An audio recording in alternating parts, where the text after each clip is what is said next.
Well, good evening. I call the regular meeting of the Ames City Council for Tuesday, November 12th to order. Welcome, everybody.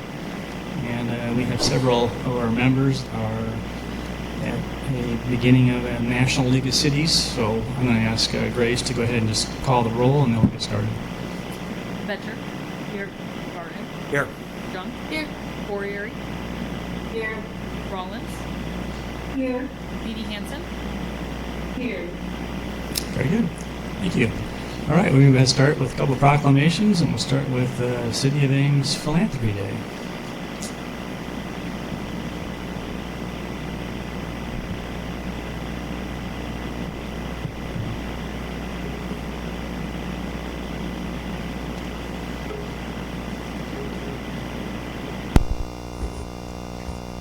Welcome.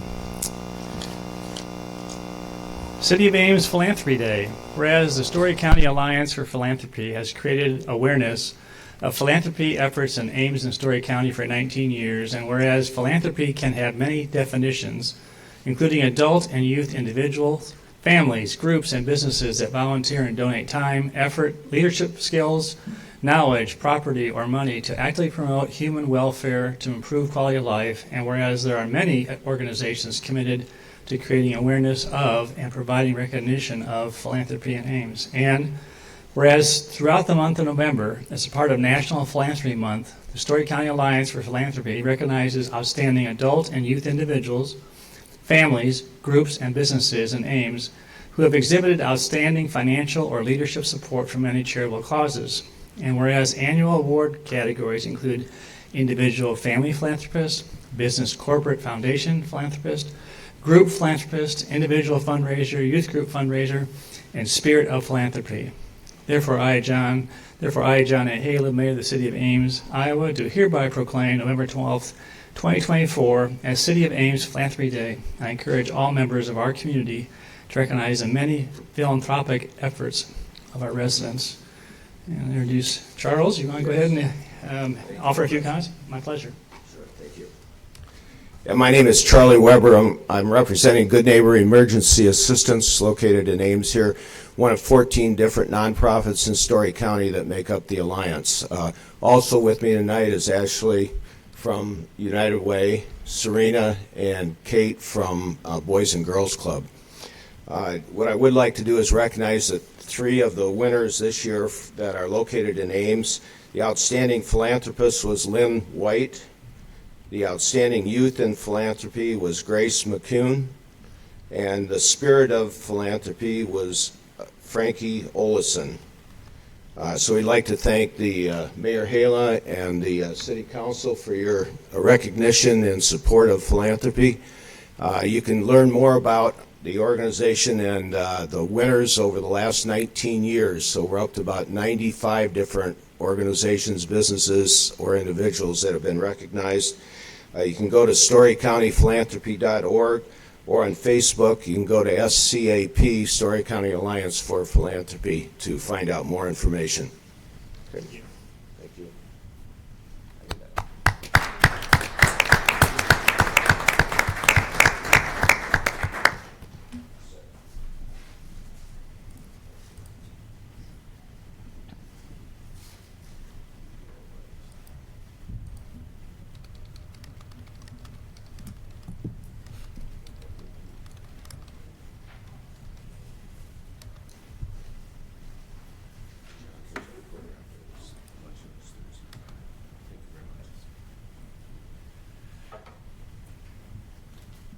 All right, next we're going to have a proclamation regarding National Hunger and Homelessness Awareness Week. Invite Vanessa and some of her peers to come up.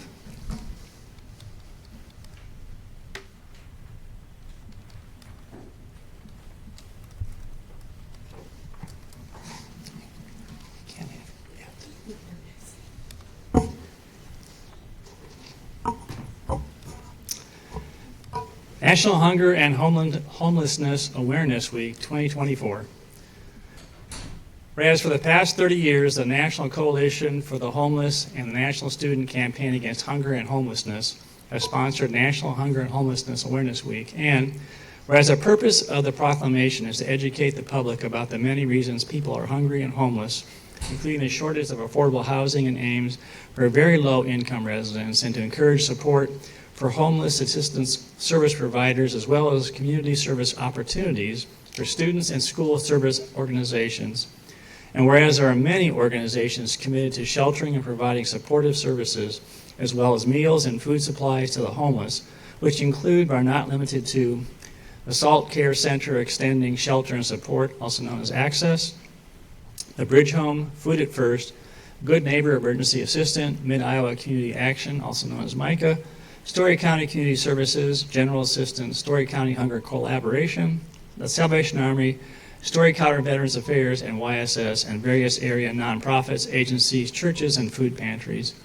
And whereas the focus of National Hunger and Homelessness Awareness Week 2024 continues to volunteer, donate, educate, and whereas the City of Ames recognizes that hunger and homelessness continue to be a serious problem for many individuals and families in Ames, and whereas the intent of the National Hunger and Homelessness Awareness Week is consistent with the commitment and dedication of the members of the Two Rivers Committee and the Homelessness Prevention Team to educate the community and provide the needed services and support to citizens who suffer from hunger and or homelessness. Therefore, I, John A. Hala, Mayor of the City of Ames, Iowa, do hereby proclaim November 17th through 23rd, 2024 as National Hunger and Homelessness Awareness Week. On behalf of our community, I encourage all citizens to recognize that many people do not have housing and need support from citizens and private, public, nonprofit service entities. This time I'll invite Vanessa to offer a few comments. Thank you, Mayor, and thank you, Council, for the opportunity to recognize agencies in our community that provide this much-needed support for Hunger and Homeless Awareness Week. With me tonight, we have representatives of the Bridge Home, Good Neighbor Emergency Assistance, MICA, Community Action Agency, Story County Community Services, General Assistance, and Story County Veterans Affairs. And I just want them to know, and I don't think they know this, but I think it's important that we really take the time to make people in our community aware so that they can donate, volunteer, and educate these these agencies. So we created a Facebook social media announcement, and it's up on the screen, and we're going to highlight all the agencies for the entire month of November. And so you have the opportunity to see them, go to their website, and participate and learn more about what they do for citizens in our community. And so I just wanted them to know that. It was a surprise. But I thank Susan and her staff for making that happen. Thank you. Thank you.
All right, we'll move on to consent agenda.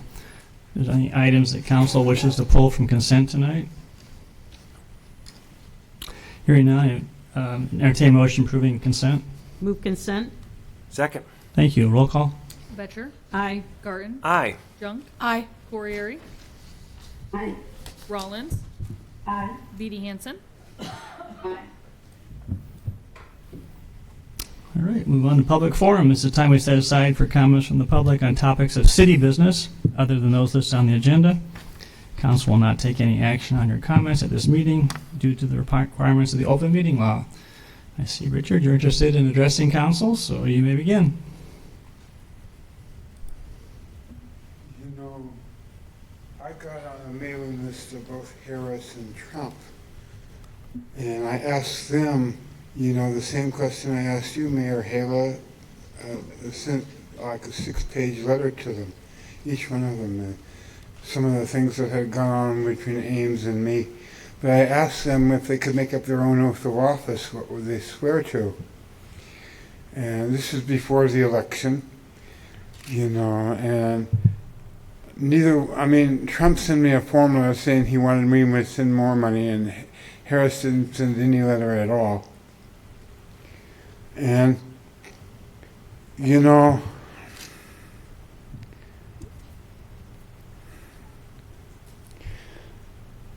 Thank you. Is there anybody else that wants to address council under public forum? Please. If you introduce yourself and you may begin.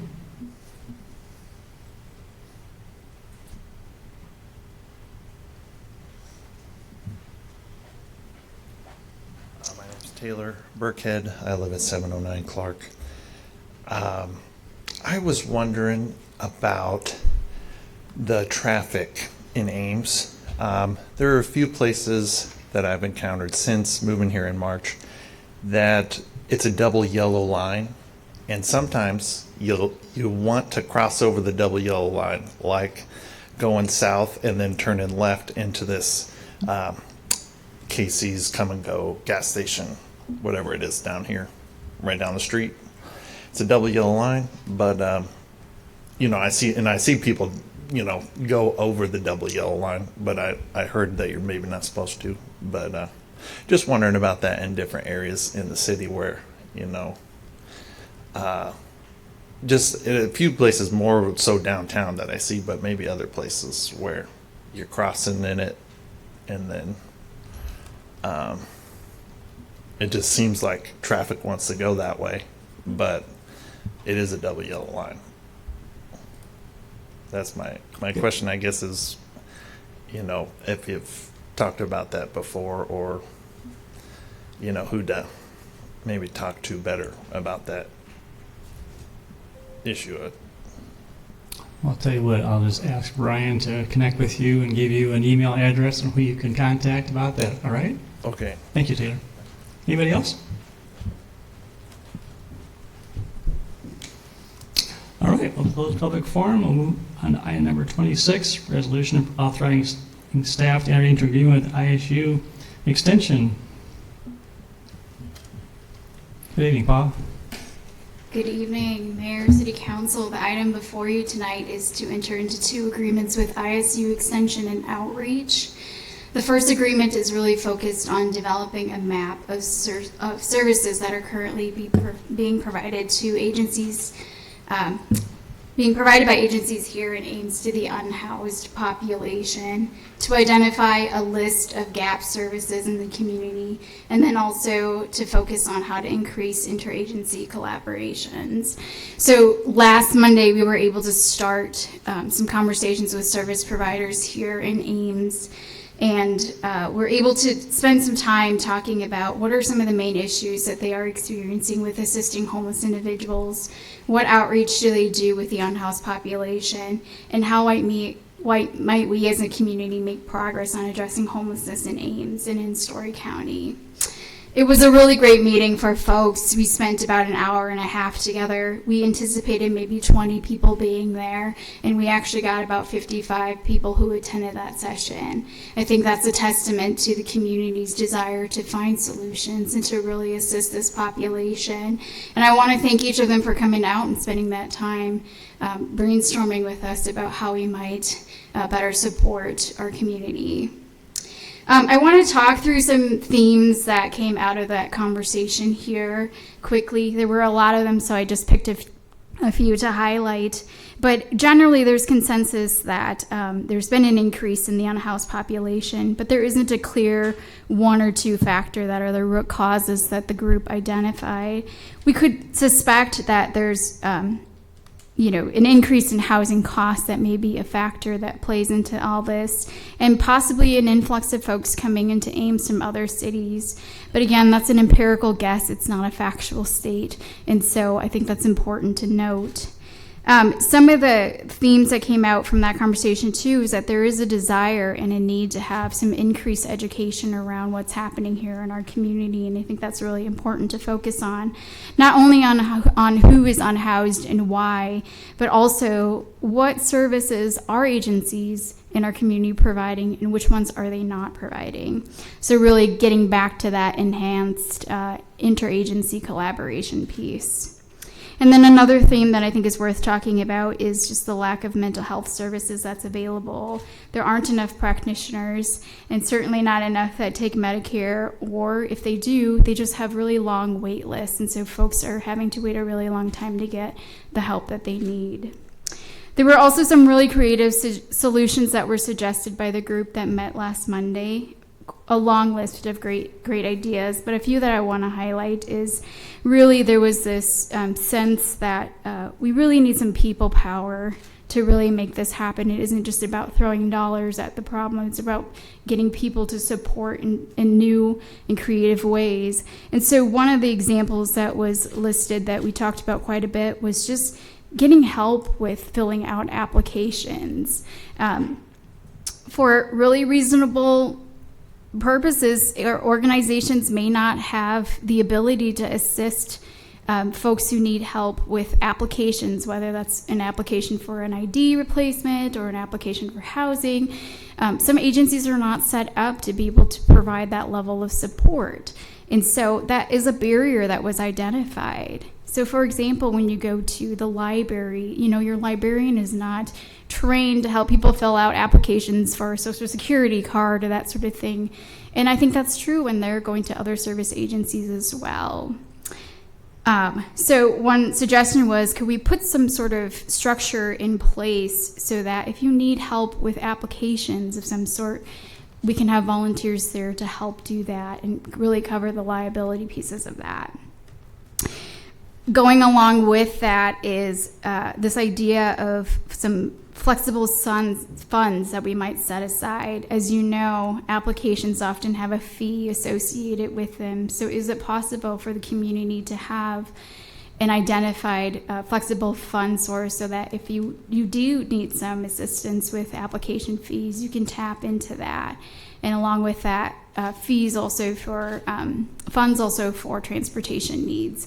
Obviously, we have a great transportation system here in Ames, but sometimes it doesn't run to the door that you need it to, or doesn't run to the at the time that you need it to. So how might we support individuals who are homeless in getting them to the right places at the right time?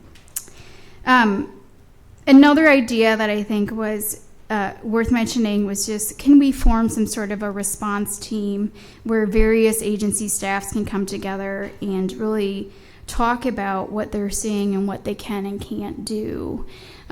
These are just some kind of quick suggestions that were thrown out there. Like I said, there was a longer list of ideas that are thrown out there, but I think part of why we're entering into this agreement with ISU is to be able to continue having these conversations and to really build on the great work that's already happening.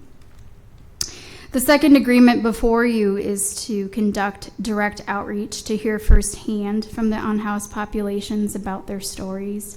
We think it's really important that we ask the current unhoused population what they think the solutions are and what has led to their situation, rather than making assumptions about who is unhoused and how we might help them. And so the second contract is to hire someone to help us do street outreach. So they will be out there connecting with individuals, capturing their stories. I want to remind you as well that we have a request for proposal available right now to develop a countywide action plan around addressing homelessness. And included in this RFP is a request for whoever is hired to really share and educate some best practices around addressing homelessness, to identify funding sources that are out there that we might be able to tap into as we tackle this difficult challenge ahead of us, and then also to analyze existing applicable data that exists right now and to summarize that and to help us understand, so that we not only have kind of the firsthand stories, but we also have the data to help let's get a better picture of what's going on. And then the RFP consultant will also continue to host community conversations with other community members beyond just the service providers. So that may include groups like landlords or insurance providers, really the community at large, different sectors that we aren't targeting now.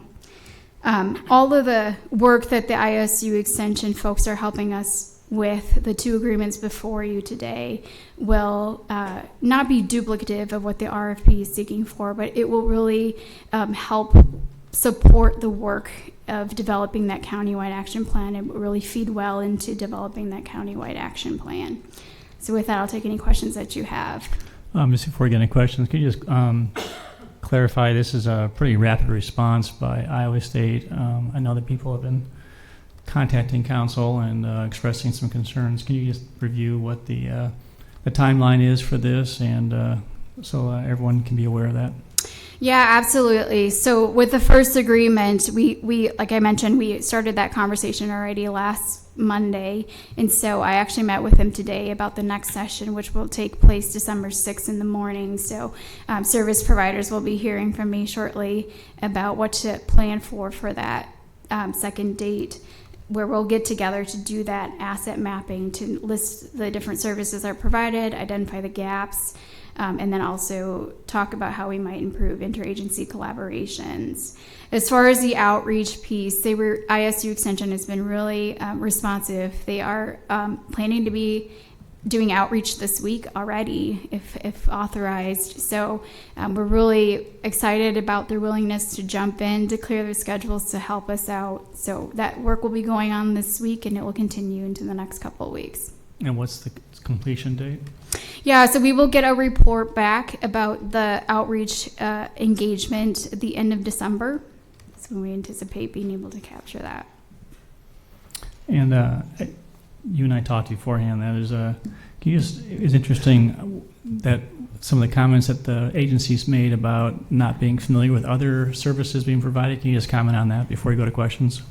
Yeah, I mean, in my observation at our last Monday meeting, and I think this was true at the other tables as well, there was just a lot of recognition amongst everybody in the room that we may think that we understand what an agency does, but we may not fully understand it, or we don't understand the limitations that they experience. So one of the beauty of bringing people together is to really educate each other on what is it that each agency can do and where do their limitations exist. And there were a lot of folks who were really surprised that, someone at their table does X, Y, or Z, or doesn't do X, Y, and Z for certain reasons. So I think that's part of the educational piece too, that it's not only about our unhoused individuals, but it's also what do we have as a community here. Council, I just want to comment that I really appreciate PAWS taking the bull by the horns and running with this, and I think we got a lot of traction already going, but just this idea of all the agencies being able to understand what other agencies do. We do have a lot of services provided in the community, and so it's just a great start, and I think it's going to be a tremendous tool to be developed. So, all right, what we're going to do is we'll just start with our 3 council members online, see if they have questions, then we'll go to those here in the council chambers. Amber, do you have any questions?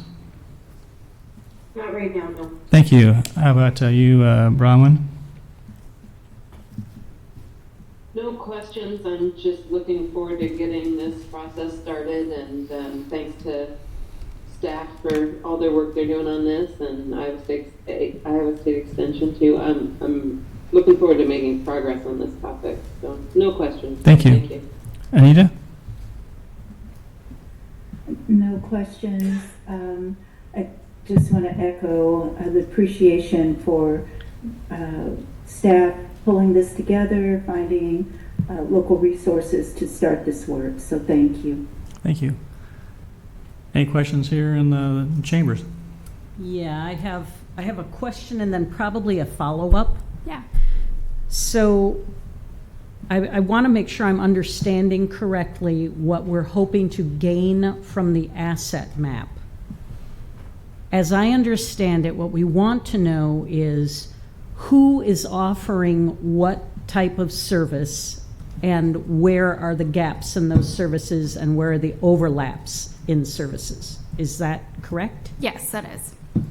Is it possible for us to add a geographical component to that?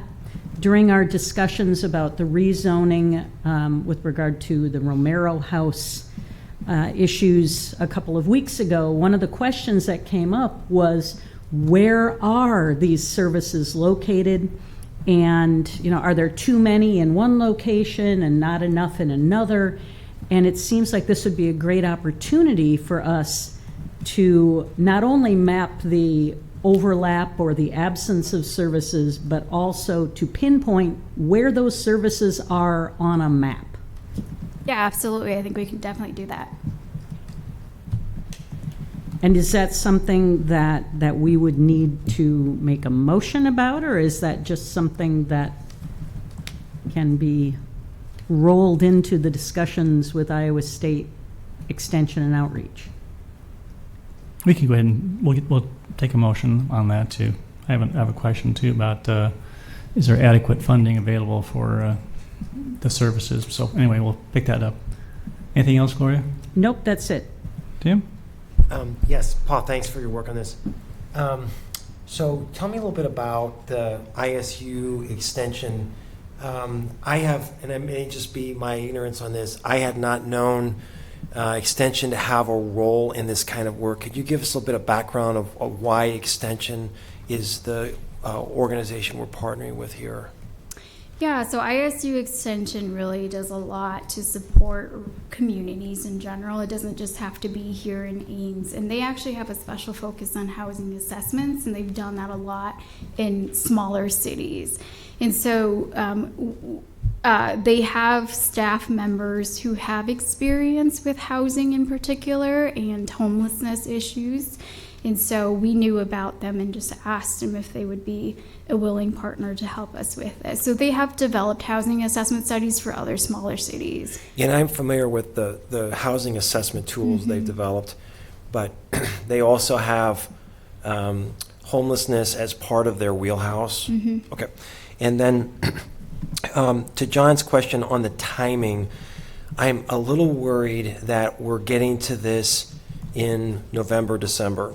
So as the weather has gotten colder, my own observations, I go by the library late at night from where I work, and there's been a tremendous drop-off in the number of homeless that are there each night, and that, I think, somewhat is to be expected with the weather. Are we missing the ability to capture important information about, I mean, there were times when there'd be a dozen or more people sleeping in front of the library at night, and now it's down to maybe 2 or 3. So do you have any concerns about whether we've missed a window of opportunity to learn about our homeless population? Yeah, I mean, I think the ideal time would have been kind of in the summer and the warm months. We just weren't able to quite get it to that yet. But I still think that there are folks out there who are unhoused that we could still capture. And rather than wait until the warm weather comes around again, I think we better seize the opportunity while we have it. So we're going to try our best to still capture those folks. I think what isn't mentioned, or what I haven't mentioned either, is that there's a lot of folks that are on the verge of homelessness too, or are homelessness, that are living maybe at a family's house temporarily. So part of our goal is to also try to reach those folks who you may not see outside, but are close to being outside. Okay, and that's super helpful. And final question, to what degree does the Bridge Home have a role in these conversations? They have been sort of our frontline service provider for decades. In the meeting you're in and going forward, what role do you see the Bridge Home having? Yeah, a really important role for sure. They were present at the last meeting that we had on Monday. They've been engaged in these conversations, and we will continue to engage them as well as others. And so, this is probably a very robust conversation, but can you just give us a little bit of a sense of what their perspective is on the homelessness, the spike in homelessness that we've seen? Yeah, I don't know if I could do justice on speaking on behalf of them, but I know that this is a population that they are very passionate about supporting. I think they've expressed challenges. They only have so much capacity, and so their shelters are always full. I think that they would like some additional support with mental health services. And so I think it's kind of the same themes that we're hearing throughout the table conversations that we had on Monday. Okay, great. Thank you for your help. Mm-hmm. Rachel, any questions or no? Yeah, so my question is about the 15 goal for the number of people we're trying to target. I know we have a lot more people than that, so is there room in the contract to be able to contact more people as well? There's certainly an interest and capacity for ISU Extension to do more than 15. That was just a number that we agreed on that we thought would be reasonable for the amount that we talked about. But we could I think they would have an interest in the capacity to do more if we were interested in that. Perfect. Thanks. Kelly, any questions? All right. Along the lines of what Rachel asked is that given the very modest sum, I think we're being treated very fairly by the extension. I think council would agree that, hate to put a cap on something, if we can get 5 or 10 more people or 15 more people, is that something that would be beneficial to maybe increase the $3,750 to, let's say, $6,000, not to exceed, to give them some room? Because we have a council meeting on the 26th. Is that right? Yeah, 26th of this month, and that's not until December 10th. So just wondering, the turnaround could be take a little while to get approval. Do you have any thoughts on that? Yeah, I think it certainly helps. Like I said, I think there's interest and capacity, and until that person starts kind of the outreach piece, we don't know at what pace they will work and at what pace you're able to accomplish the goals set before them. So I think it certainly helps. Okay. Well, to that end, this is really difficult for every city in the country trying to figure this out. I'm a little worried that if we have 20 participants in this, to what degree are we going to be able to make policy decisions based on the 20 people they happen to be able to speak with? So I think it's an important data point. I'm fully supportive of this, but I want to sort of caution us not to, in essence, overstate that we're going to get a silver bullet out of this. I think we have some general senses of the reasons for homelessness. I want to learn more about the Ames population in particular, but I'm just cautious about how much weight from a policy perspective we can put on what we learned. So just to throw that out there for consideration. Any thoughts? Yeah, what I would say is that the outreach piece is one piece of information, right? The RFP is also going to look for a consultant to help us look at national best practices, national best policies. The RFP will also help us look at data and factoring that in as well to hopefully help you make some policy decisions around this. So the outreach is just one component, but a really important one, I think, getting solutions from the people who are affected. That'll come back when? I think your point is well taken. I agree with Paul. This is step one. We all have gotten a lot of emails, phone calls, personal contacts regarding the increase in those who are unhoused, and this council wants to be compassionate, wants to be helpful.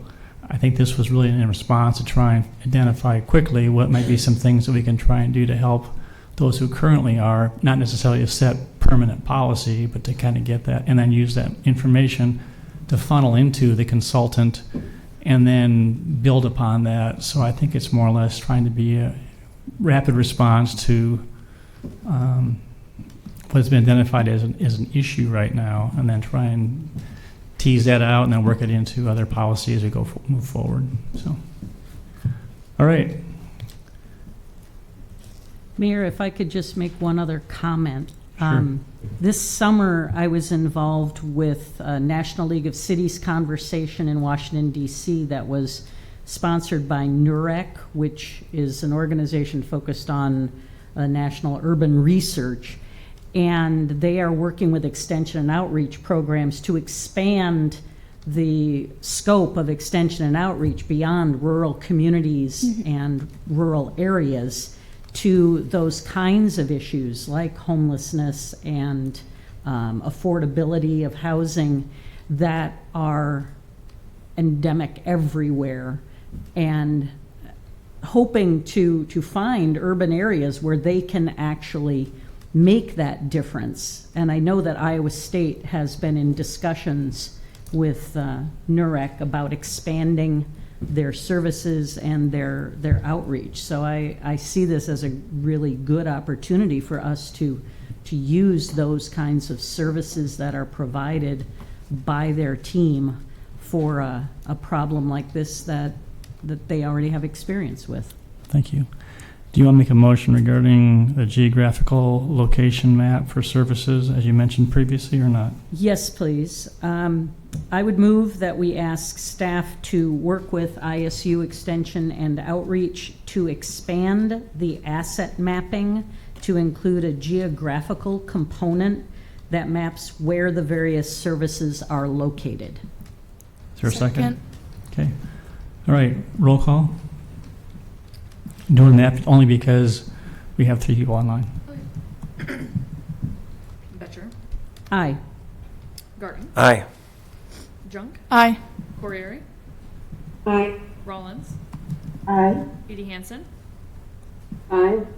Okay, and entertain a motion on the 2 agreements. One of the alternatives is approve the 2 agreements for up to $7,500 with additional $500 for outreach engagement supplies. Would there be support for increasing that $7,500 to give a little more of a cap for staff to work with the extension and outreach? Why don't we just make it 15,000? You have plenty of, I mean, it's up to. Okay, you want to make a So motion? I'll move alternative 1 with the $7,500 being up to 15,000. Second. Okay, roll call. Garten, Aye. Junk, Aye. Corriere, Aye. Rollins, Aye. Edie Hansen, Aye. Betcher, Aye. Very good. Thank you, Pa. Appreciate all your efforts, and extend our thanks to the ISU Extension 2 for their prompt response. All right, move on to item number 27, request for partial tax abatement incentive for construction of a new furniture store. Kelly. Good evening, Council. Tonight we're here in response to a referral request that you made a few weeks back at a prior meeting. Representatives of Furniture Mart have acquired a site within Ames and are looking at the opportunity to develop that site in the near term, and have asked for the city to look at possibly providing for a property tax abatement as an incentive to encourage that project to be initiated again in 2025. And the request here is a little different than other tax abatement requests that we have. We would have to establish the urban revitalization area. That's the mechanism under state law to grant that property tax abatement. And we haven't had a use targeted program in quite some time. But as staff worked through this with the applicant, it became clear that from a development perspective, the issue is the use more so than how we see other areas or sites that we've focused incentives in the city in the past. For example, we identified like Campus Town as an area. It's not a business type that we're looking at. Downtown's another example where it's a combination of an area and particular types of uses that have incentive options. The property that we're looking at, it would be on Southeast 5th between Target and Walmart. So it's about a 5-acre piece of land that's been there for quite some time. The driveway for Target that leads south out of the property down to 5th Street is really Target's driveway. It's not a public street. You might think it is, but it's really Target's driveway. And then Furniture Mart would develop there on that site. What we're looking at as a proposal is to develop almost a 90,000 square feet facility. A fair amount of that would be showroom area for the furniture store, but also have some storage and warehouse delivery options and office space as part of that. So we're talking about a fairly substantial store. I think that's another reason that the project is taking some time to develop. It's a substantial investment, and to make that kind of an improvement, it's not just a small gallery type of furniture store that's taking up a regular kind of shopping center space. It's a purpose-built facility. As we've looked at this at staff, we have considered what's the justification from a sales tax and from a use perspective for the city. And we did have an opportunity to review a retail sales opportunity study, and we described this in here. Depending on your trade area that you look at, is there a need or a demand for this use? Because there is not a large furniture store, as we know, within the boundaries of Ames. And we looked at this within our trade area, and as Ames alone, we saw over a $5 million opportunity area. And then if you expand it to a 20-minute drive time, which brings some of the other nearby communities into that, which is not different than many aspects of someone from Huxley or Nevada or Gilbert coming to Ames to shop anyways, that increases to nearly a $13 million opportunity. Does that mean all $13 million to be filled by one store? No. But it does illustrate that there's market viability in all likelihood for a furniture store to be in this area and fill a gap where people are not seeing those sales happen within the boundaries of Ames right now. So as staff, we see that as probably the most significant justification for this request. It is unique. We do not typically target businesses specifically as a city. We've been focused more on area incentives rather than businesses, but this is probably one of the few uses that we've been aware of for quite some time as a city that we have not seen come to the city. They have not taken advantage of development opportunities within the city. So this is probably a one-time opportunity to look at this as a user. I don't think we would have a program that says we should have 3 furniture stores in the city. I think this would be a one-time proposal. As staff, we're recommending that to move forward with this, there's multiple steps, of course, to do this. You have to come back and create the urban revite area, adopt particular criteria. We're proposing criteria to respond to the idea that there's an urgency to this, that we want to see this happen sooner rather than later. So there are some construction timelines proposed. We're asking that if the project moves forward, it would need to start in 2025 by obtaining a building permit, and then 18 months from then to complete construction, to construct a project that's in that 90,000 square foot range that's been described to us. And then those are pretty much the main things that we're looking at. The opportunity would be for a 5-year sliding tax abatement scale. So that's a scale where the value of the building improvement, not the land, but only the building improvement, because that's the new added value to the site, that would get a set amount of value that is reduced on a scale of 100% year 1, 80% reduced year 2, 60, 40, 20, and then in year 6, 100% is back on the tax rolls for all taxing entities. I know the applicant is here to speak as well. I can take questions, or we can also hear from the applicant. Yeah, we'll take questions first, and then we'll have the applicant come. Amber, any questions? No, nothing for me. Thank you. Anita? And maybe I missed this, but with the TIF that is being proposed, how long before potentially we could make that up in terms of what we're looking at in projected sales? Well, first of all, they're not requesting a TIF. We're talking about a tax abatement, which is a different incentive. Yeah. But if you look at it, the finance director did analysis for me. So you have to make some assumptions, and that's always hard to do because it could change. If you assume the applicant has informed us that it's probably a $7 million building, assume a $7 million building, and you assume that our tax rate doesn't increase, which is probably not true, but over a period of 5 years, the amount of taxes that would be owed would be $965,000, of which we would be abating $579,000. So they're still paying about $390,000 a city. But the amount of abatement is $380,000 on those assumptions, and it would take an additional 3 years. In other words, in year 6, 7, and 8, after the years 6, 7, and 8. So we return to 100% taxes or value, taxes that we'd be repaid the amount we abated. Does that make sense to you? It does. Thank you. Anything else, Anita? No, that's it for me. Thanks. Thank you. Bronwyn? Nothing for me, thank you. Thank you. All right, Council here. So, Stephen, we talked about this before. Could you give us a little perspective? In your tenure as city manager, have you ever had anything quite like this where there was an incentive for a specific sector of the economy? I can't recall any. There's really three categories we would provide tax abatement. It's usually on a region, an area you want to promote. It could be on a use, a general use, or it could actually be an actual brand name. And I don't believe, Kelly, can you look in the history book? And I don't remember any that went specifically after a use, other than. Yeah, a single business. I have not heard that be described as any of our history in the past 20 years of being like a business specific. It's always more about a building, a development, or an area. A type of business now, a type of business. Yeah. I mean, we've targeted retail development Right. before, right? But not the retailer itself. So, so this is new for me, and I just want to think a little bit about this. So, help me understand if this business model is viable, and I'm not asking them to provide their pro forma, but what we're providing in tax abatement is actually not a huge amount in the big scheme of things.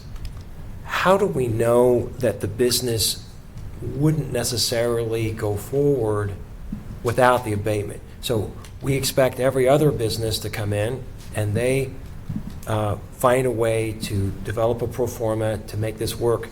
What's unique about them that they somehow need this tax treatment? Help me understand that. Yeah, I'll let them respond as well. But what they've communicated to staff is that they're not saying they won't come to Ames. It makes it more attractive to come sooner because they have already acquired a site. They could, of course, dispose of that site and move off of it and do something else. But it's not. I don't think it's your traditional gap funding. Like so often we're talking about like the Link project. There's a financial gap in the pro forma that needs to be filled. Here, I would say it's more about the attractiveness of the market and an enticement to have someone come sooner.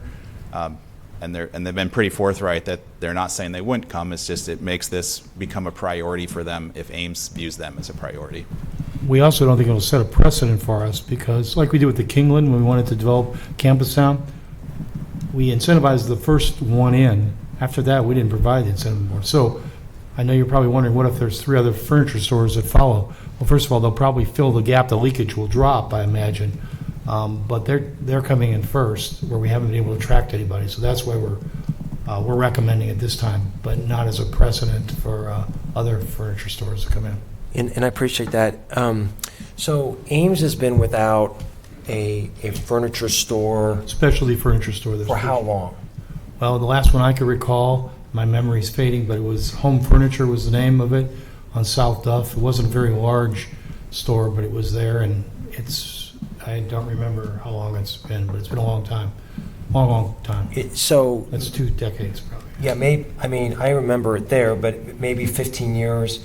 So I guess that's sort of my concern is that when we speak of this as an issue of urgency, the city of Ames we've been able to get along pretty well for the last 15 years without having this. I'm not feeling the weight of urgency. It's not as if our hospital burned down and we need someone to provide medical care. And so I just want to make sure that we're not creating an artificial sense of urgency when we've been able to get along quite well without one. Can I speak to that?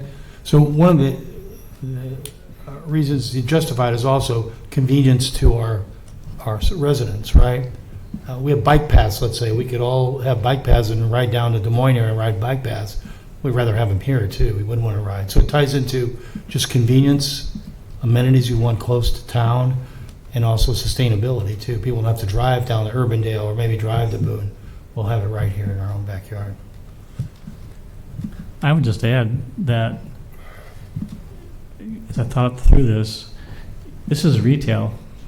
So whatever their sales is going to be that's delivered here in our county, we'll get 1 cent sales tax. And as a taxpayer, 60% of that goes to property tax reduction. So I don't know the mechanics in terms of all that, but I could probably make the case that maybe half of the abatement may be made up by 1 cent sales tax that's generated that wouldn't be generated right now.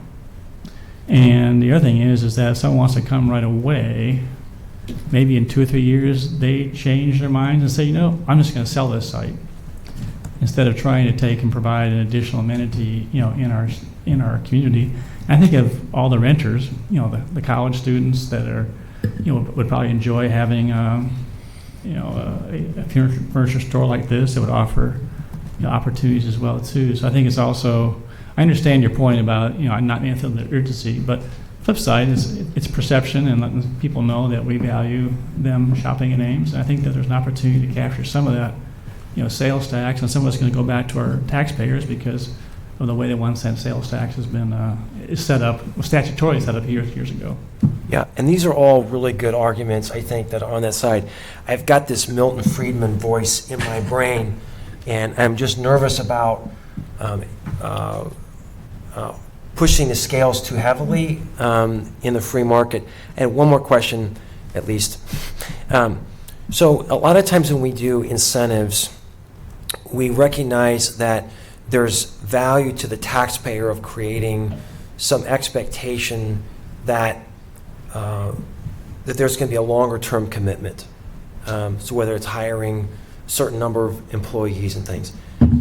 What's to prevent them from buying the property, taking advantage of, or they have the property, but building the building, taking advantage of the tax advantage, and then 5 years from now, leaving? How do we think about that? Is there any? Do we want to have some kind of incentive to stay for a certain period of time? Or callback, you mean? That's right. That's what I was thinking of, a callback. I mean, I think that's a tricky element to try to do that. I think with the amount of investment they're making, they're talking about a $7 million plus investment. That means the business probably failed rather than they chose to just leave town because they saved on their property taxes, right? So I think in this case, it's a little bit different that they're building a purpose-built store here. They're investing in this facility to serve a broader central Iowa market with the way it's designed. It's not just a 30,000 square foot footprint that's just a generic, anybody could come in and be any retailer in it. Of course, it could be repurposed, but I think here you're looking at a single purpose-built structure, and they should probably speak to that. I don't see that. If they thought they wouldn't be here in 5 years, I don't think they're making this kind of investment. That's fair, but we've certainly seen other large box businesses come and then go. So, I mean, and they had all the intentions of staying here forever. So I don't doubt the sincerity of them saying that we're going to be here for 100 years, but that's not necessarily, none of us have a crystal ball to know what the future holds. Right. But thanks for answering my questions on those. Other questions? So I'm on the fence on this one, and part of it is I'm wondering what the implications of tax policy at the State House are for the future of this project. As John, you mentioned the 1 cent sales tax. Well, that might go away, right? And who knows what's going to happen with how we're allowed to tax commercial properties in the future. So I'm not sure about the amounts associated with this, whether positive or negative. So maybe that's a question. Can you speak to that, Steve, at all? The question is this surety of what the state Well, I mean, legislature's is there a downside, a big downside for the city if the State House does what it seems to be planning with regard to this particular abatement and property? I guess you're asking if they make it harder for us to raise property tax funds. If this company would come without giving us incentives, we would generate more money without jeopardizing. Well, we would realize more money. I imagine that way, right? That's what you're asking. Yeah, but how significant is that, do you think, as far as a difference goes? I don't know how to phrase it because we obviously don't know what they're going to do. But I'm just thinking, you said, well, I've asked the finance director about a $7 million project, roughly, what? I think it's about $38,000 a year to us, Okay. abatement. I think Laura raises a good point, but I think that concern tips the scale in favor of supporting this because we need to increase our tax base. We have to be laser focused on this. So I think that's a really, really good argument. Anything that we can do to increase our tax base is huge because the state is going to constrain us on how we raise property taxes. That means we have to increase the base. So it's a good argument, a good point you raised, Gloria. The flip side of that is that this, of course, is in the floodplain. Now, council, a number of years ago, and Tim and I were both on council at the time, and so was Amber, we approved some changes to that zone in order to increase the chances of actually having a business there when we were approached by a business previously. Part of my concern, first of all, I take responsibility among my colleagues for approving that, which means, the business purchased the property now and could build there. But part of my concern is that the conditions down there may in fact lead to a business pulling out sooner than they would have expected because of flooding. And I know they have to build up the property in order to be there, and in fact, that seems to be one of the main arguments for needing this abatement, that there has to be a lot of fill done on that site in order to meet the floodplain standards. Is that correct, Let's let the Kelly? applicant, Yeah. they can address that comment or a couple of comments you made. Yeah, so that's also in the background as far as I'm concerned, and I hope we'll hear something about Okay. that. Anything else, Gloria? Nope. Well, one thing is just to say in response to that, it's fun you mentioned it because it's a good reminder. Ames has changed tremendously in terms of our risk to flooding over the last 10 years we've served on council. The improvements that we've made has created huge safeguards. So we're in a much better place from a risk of surface water flooding, particularly in the South Delta, than we've ever been. Rachel, any questions? All right, we'll open up public input, and Troy, I would invite you to come up here, introduce yourself, and anyone else you want to bring with you, and thanks for coming, and Troy is a Chief Operating Officer for Furniture Mart. Good evening, Mayor and Council. Thank you for taking the time to hear from us. My name is Troy Eichman, and as Mayor said, I'm the Chief Operating Officer, and it's my brother. Hi, I'm Corey. I'm the CEO of Furniture Mart USA. We're the second generation in our family that's been running furniture business since 1976. And it's a business that we're passionate as a family about. And so that's nearly 50 years as a retailer. And we're excited to show you some of the pictures. I don't know what's in your packet. If you're talking about the prospectus and the outside, Yep. those were in our packet. Okay, Yep. great. Yep.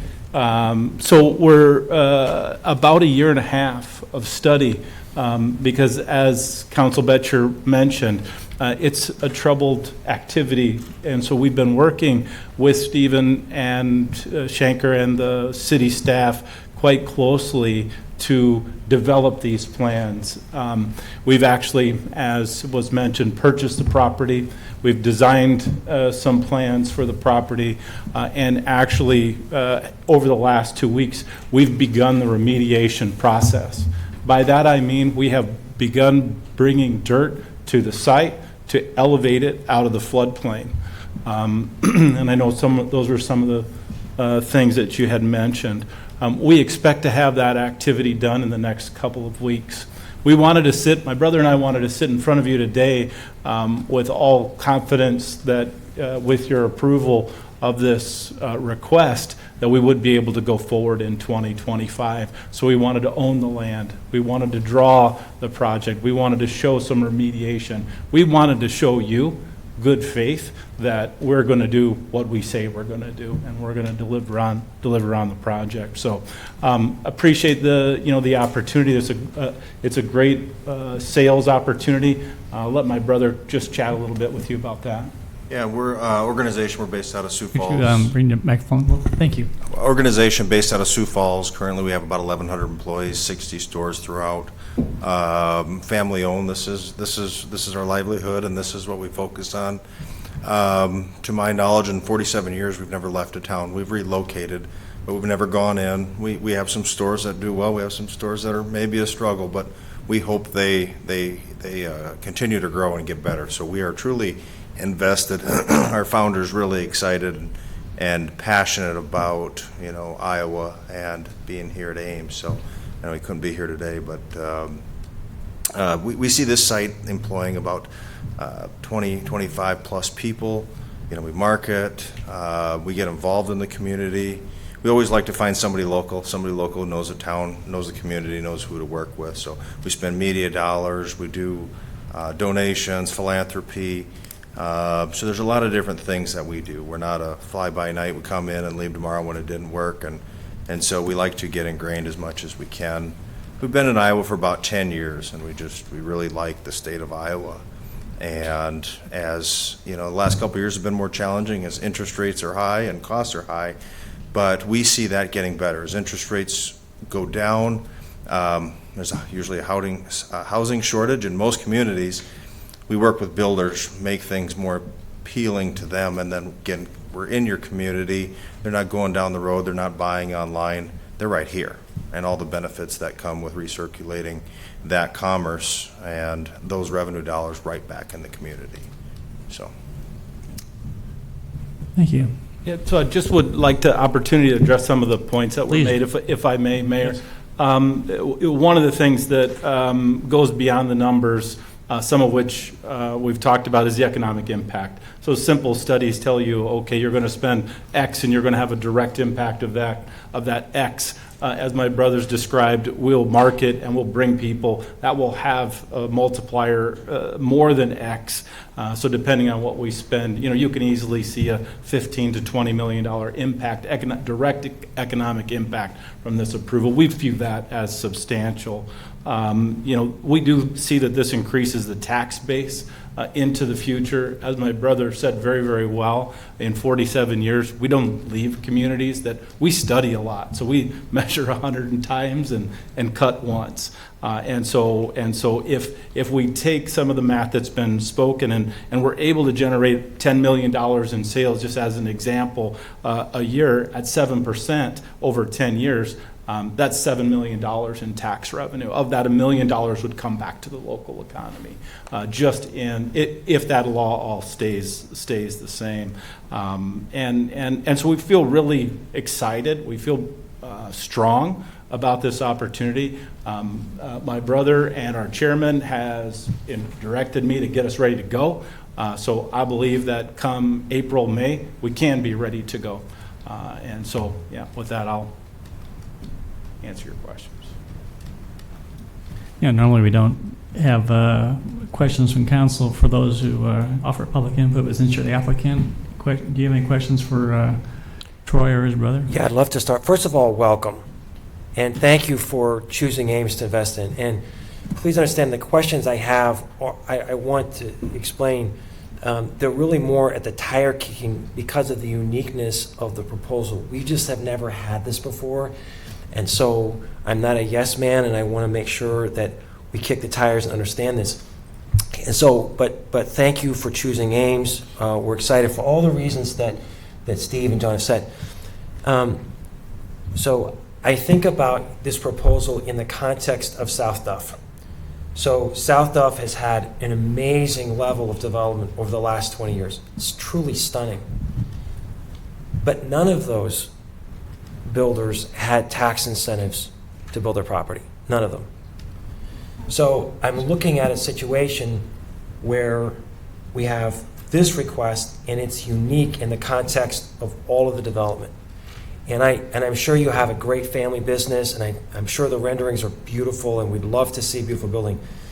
my question on behalf of the taxpayers who are wondering this question I have, what difference does our tax abatement make to your project? Maybe if I could just ask it just that plainly. Yeah, I'd just say that we have several projects that we can go forward with, and we've worked pretty hard on this with city staff to get to this point.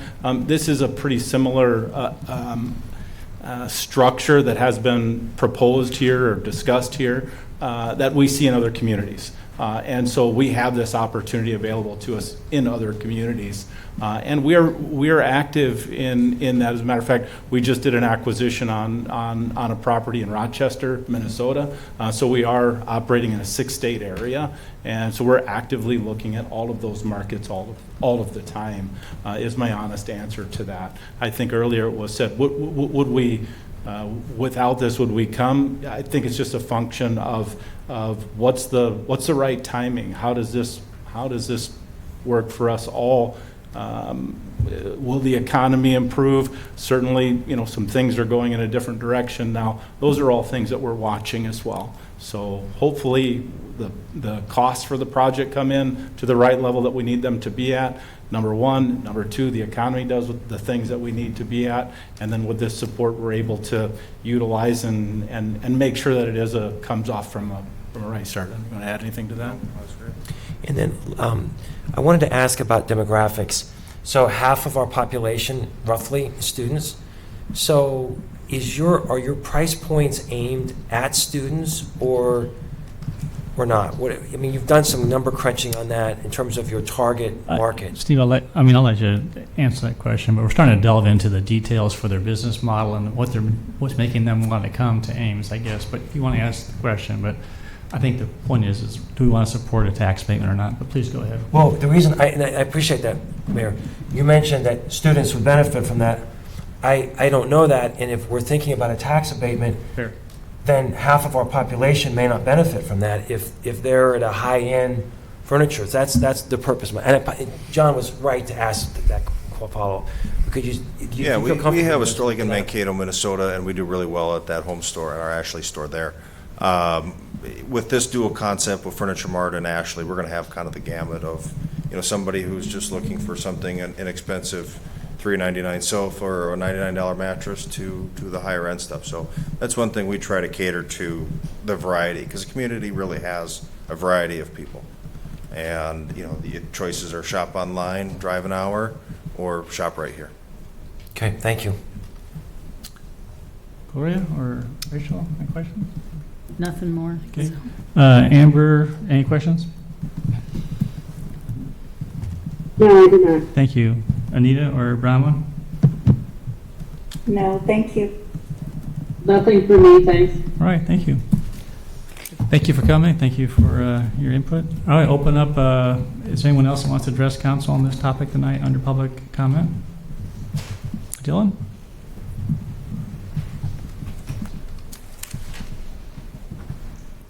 Hello, everyone. It's with a great deal of happiness that I stand before you today. As Troy had mentioned, I've been working with them for about 1.5 years on this project in helping them navigate the pathways to get to this point.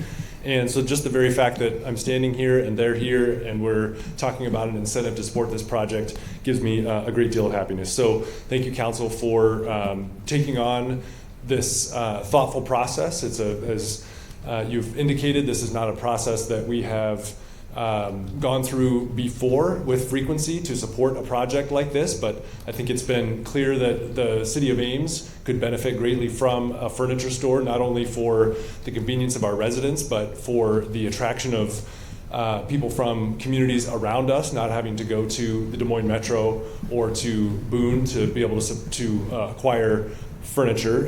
It sounds like there are a variety of price points to serve a variety of needs. I think that's fantastic. I would like to thank Steve and the staff for their creativity in figuring out a way to support this project that fits within the standard system of tax support for this. I think the amount of questions that Steve and that I helped Steve answer about this really highlighted to me the thoughtfulness that Steve and the staff put into developing this recommendation. So I'd like to thank them. Also like to thank Troy and his team. It's not lost on me that businesses have a choice, and that they're choosing Ames, and the thoughtfulness that they have put into this study of Ames for 1.5 years of that site. That site, as Gloria, you mentioned, is a complicated one. There have been, in the 3 years that I've been in this role, several projects that have looked at that. And for a variety of reasons, it has been a hard nut to crack. And Troy's team have developed a plan that will maximize the site, that will take care to protect the wells, the water wells that are in the area, and really are going to utilize kind of an abandoned asset that I think is in our community. So I commend their creativity and thoughtfulness for their design team.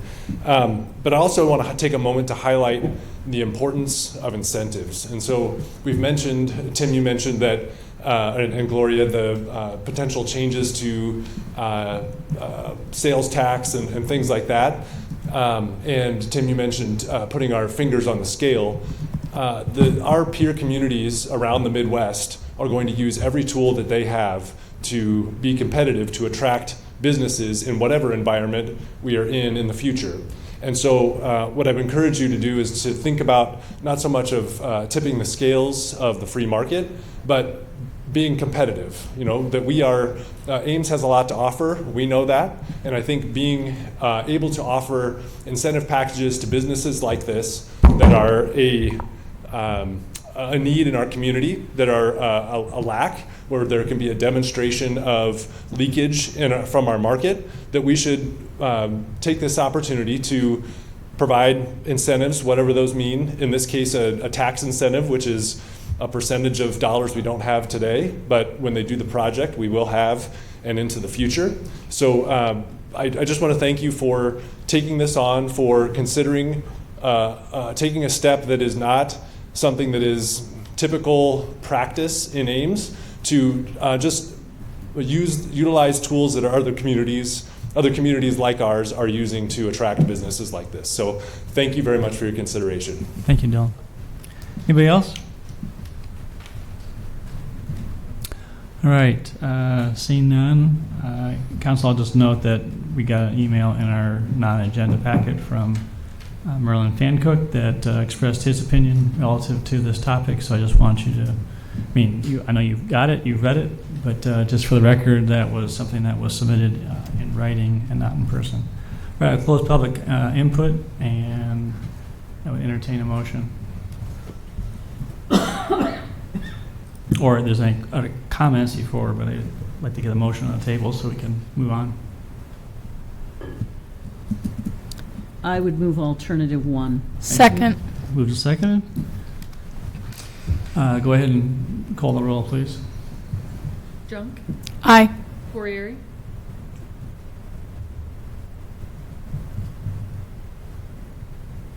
Corriere, Aye. Aye. Rollins, Aye. Beatty Hansen, Aye. Betcher, Aye. Garten. Aye. Thank you.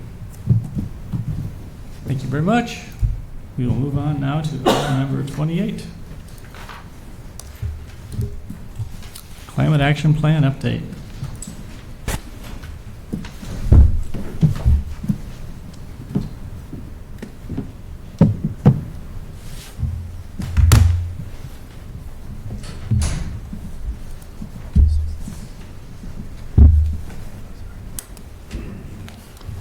All right, good evening, Council.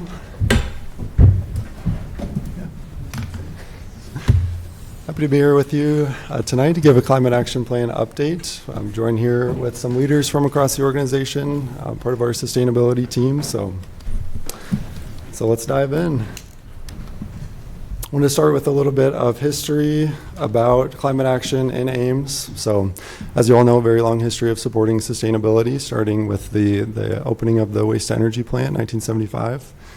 Then since then, really formally kicking off the climate action planning process in 2020 with a greenhouse gas inventory. So that's a community-wide inventory, counting up all the greenhouse gases from all the activities here in Ames, and then Continuing over the next 2 or 3 years with the climate action planning process, lots of public input, community outreach, technical analysis by a consultant that was brought in, then a committee that was formed as well through that engagement. And then, of course, the plan was accepted last year in June by council. And then since then, staff has analyzed the results of the plan and put together 7 initial action steps, which will be the main focus of the presentation here tonight. And then have had the opportunity to serve as your sustainability coordinator now for about 4 months. All right, so a little bit of background on the plan. If I had to sum up the plan to the 200-page plan in one slide, this would be it. So this graph here charts greenhouse gas emissions, as I said, community-wide. So this is all of the energy that we use here in Ames, everybody's electricity, natural gas use, the cars we drive, diesel, gasoline, all that good stuff is counted up here in tons of carbon dioxide equivalent. So starting there on the left and then moving over to the right, going forward in time all the way over to 2050. So if you follow along the top of the chart, that's what we call a business as planned or business as usual scenario. So if we take no action, we kind of go about business as usual. That would be the trajectory that we would expect emissions to take. So increasing a little bit there for emissions, and then with the 31 actions that were identified in the climate action plan, those are all the levers that we can pull to reduce the greenhouse gas emissions. So each one of those would incrementally reduce going forward to 2050, and then the scenario that we would like to see is that those reduced emissions down to about 94% there in 2050. So we've categorized those strategies into our 6 big moves. And then, like I said, after the plan was accepted, staff went through a very thorough analysis of the 31 strategies to figure out what are we going to do first, because I'd love to do all of these at once, but we don't have the capacity. So trying to prioritize these strategies, staff looked at 8 evaluation criteria. So we looked at each one of those through the lens of cost, technical, legal feasibility, the effort needed, the different sources of funding that were available, the impact on taxes and utility rates, then impacts on inclusion, and then our marginal abatement cost, or the cost per ton of carbon reduced. So looking at all 31 of those strategies through these different lenses, staff identified our top 7 actions, or our initial action steps. These are the relatively low-hanging fruit, the highest impact for the lowest cost. This is what we've been working on. So like I said, that'll be the bulk. We'll go through each one of these steps in a little bit more detail. And with that, I'll pass it over to Don to discuss renewable generation. Good evening. I'll cover the next 3 slides. So this first slide basically is talking more about where we are today. And I'll draw your attention to the pie chart. So right now, roughly 51, it's actually closer to 55% of our energy is produced at our own power plant. This is due to our waste to energy process that we're going through now. So a huge move that we're going to have to do in the near future is transitioning from the waste to energy. The other piece that you see here with the 4% of burning refuse-derived fuel and the 12%, so we're about 16% renewable today. As you can see from the chart, Iowa itself is much higher at 60%, but nationally we're in that same ballpark. The bottom part of that slide's a little bit not exactly correct on the percentage of coal. If you look at that 33% piece of the pie, that's what we buy and we import from the MISO market. I was looking at the real-time MISO generation about 30 minutes ago, and roughly half of the 33% at this moment in time is coming from coal and natural gas, with only about 25% coming from wind, if you say. So you got a little bit deceiving if you look at the imported energy. It's a combination of everything that is currently running in the MISO market, and that changes from time to time. If we're very windy, it'll be higher. There was obviously a lot more solar on at that time. The other little slice in there, it says 0%. It's about 0.5%. That's our solar right now, and that's both a combination of our 2 megawatts that we have built over by the airport, plus it's the excess energy that we're purchasing from our retail customers when they overproduce with their system. This is where we're at today. This is, if we do nothing, we'll be at through 2029. Our goal basically is to start increasing renewables, and I'll talk about that in a slide coming up. Something to think about, though, is our existing, both of these projects, both of the solar and the wind, are what are called power purchase agreements. We do not own the resources. At the time, we chose that we would rather sign a contract. It's owned by somebody else, and we take the offtake off of both of those projects. When the project ends, or when the contract ends, the project ends. So with the wind that ends in 2029, we're currently talking to them about extending the existing contract. They're also looking at something called repowering, where they'll put new turbine blades on there and likely get more production off of those. Next slide, please. On this slide, basically you can see this. This is actually on our website. So this is our SunSmart, or our community solar project that sits down over by the airport. We tried a different model where people could literally take an off-taker off of this project. So we sold power packs. We only sold, or we have sold, about 75% of those. There's still people that go out there and want to own solar but don't have the capability to put it on their own home, or they're a renter. We've even had students purchase power packs, and actually one of our biggest users right now are churches, interestingly enough. So people are buying power packs, donating them to the church, and that's their way of giving a long-term gift, if you will, to churches and businesses. You can do that for a business too. If you want to see this chart, it's on cityofames.org/solar. Our PPA, or our power purchase agreement with this, is a 25-year contract. We went into this in 2020, so we've got about 21 years left on this particular project. Next page, please. I would like to reiterate on this slide the equivalencies that are over there on the right. So just the amount of impact that this farm has had since it came online, almost 1 million gallons of gasoline as kind of an emissions comparison. So great to see that over the couple of years. Yeah. Thank you.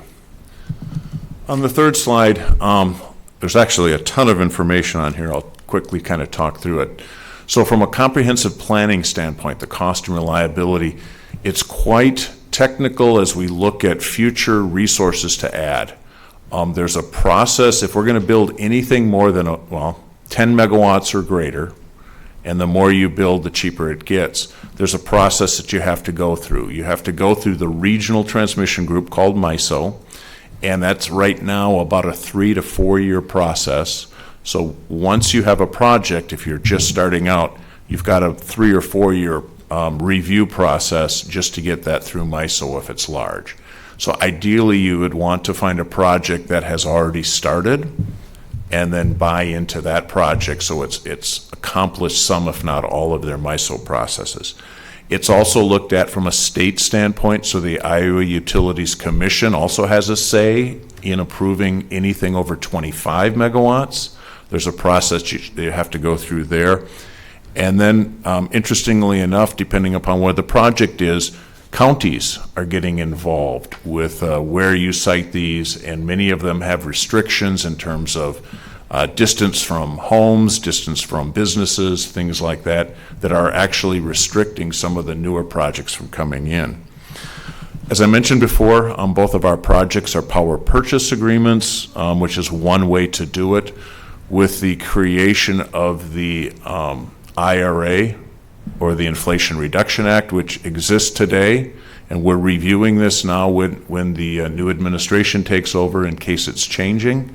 But there are certain benefits in ownership. You can get typically 30+% of the money back, either in a production tax credit. In other words, for every megawatt hour you produce, the federal government cuts you a check, and that's available to municipals.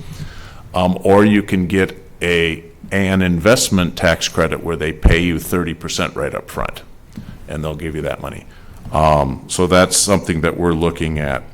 Our plan right now on that is we're looking in the next 5 to 10 years, and you'll see this in our capital improvement plan, something in the neighborhood of between 20 and 30 megawatts of solar and between 50 and 80 megawatts of wind.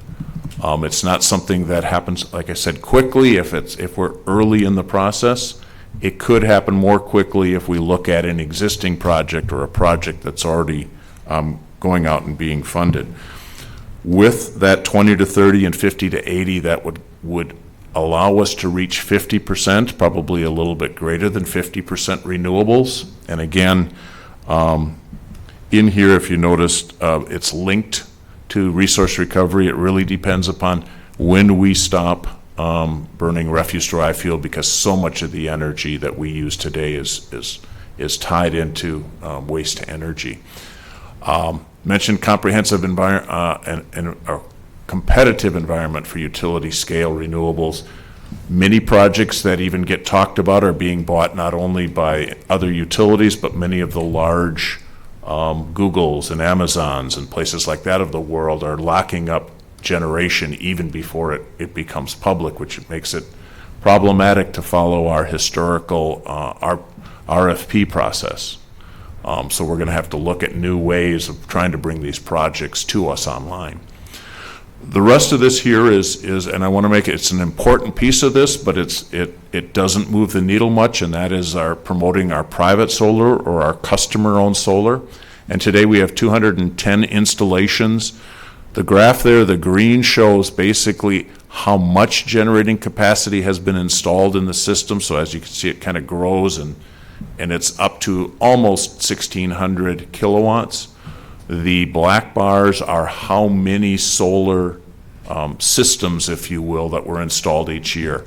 You say 2016 was great. The majority of those that were built happened to be one apartment complex that put a couple of solar panels on every apartment. So they put in roughly 100. So it looks a little bit deceiving, saying, man, 2016 must have been a great year. We are a Sol Smart Silver certification. We are looking at going gold. Recently, I'll mention that's not up here, is URAB had a workshop in talking with our solar customers. We're looking at modifying that to see how we can promote more customer-owned solar.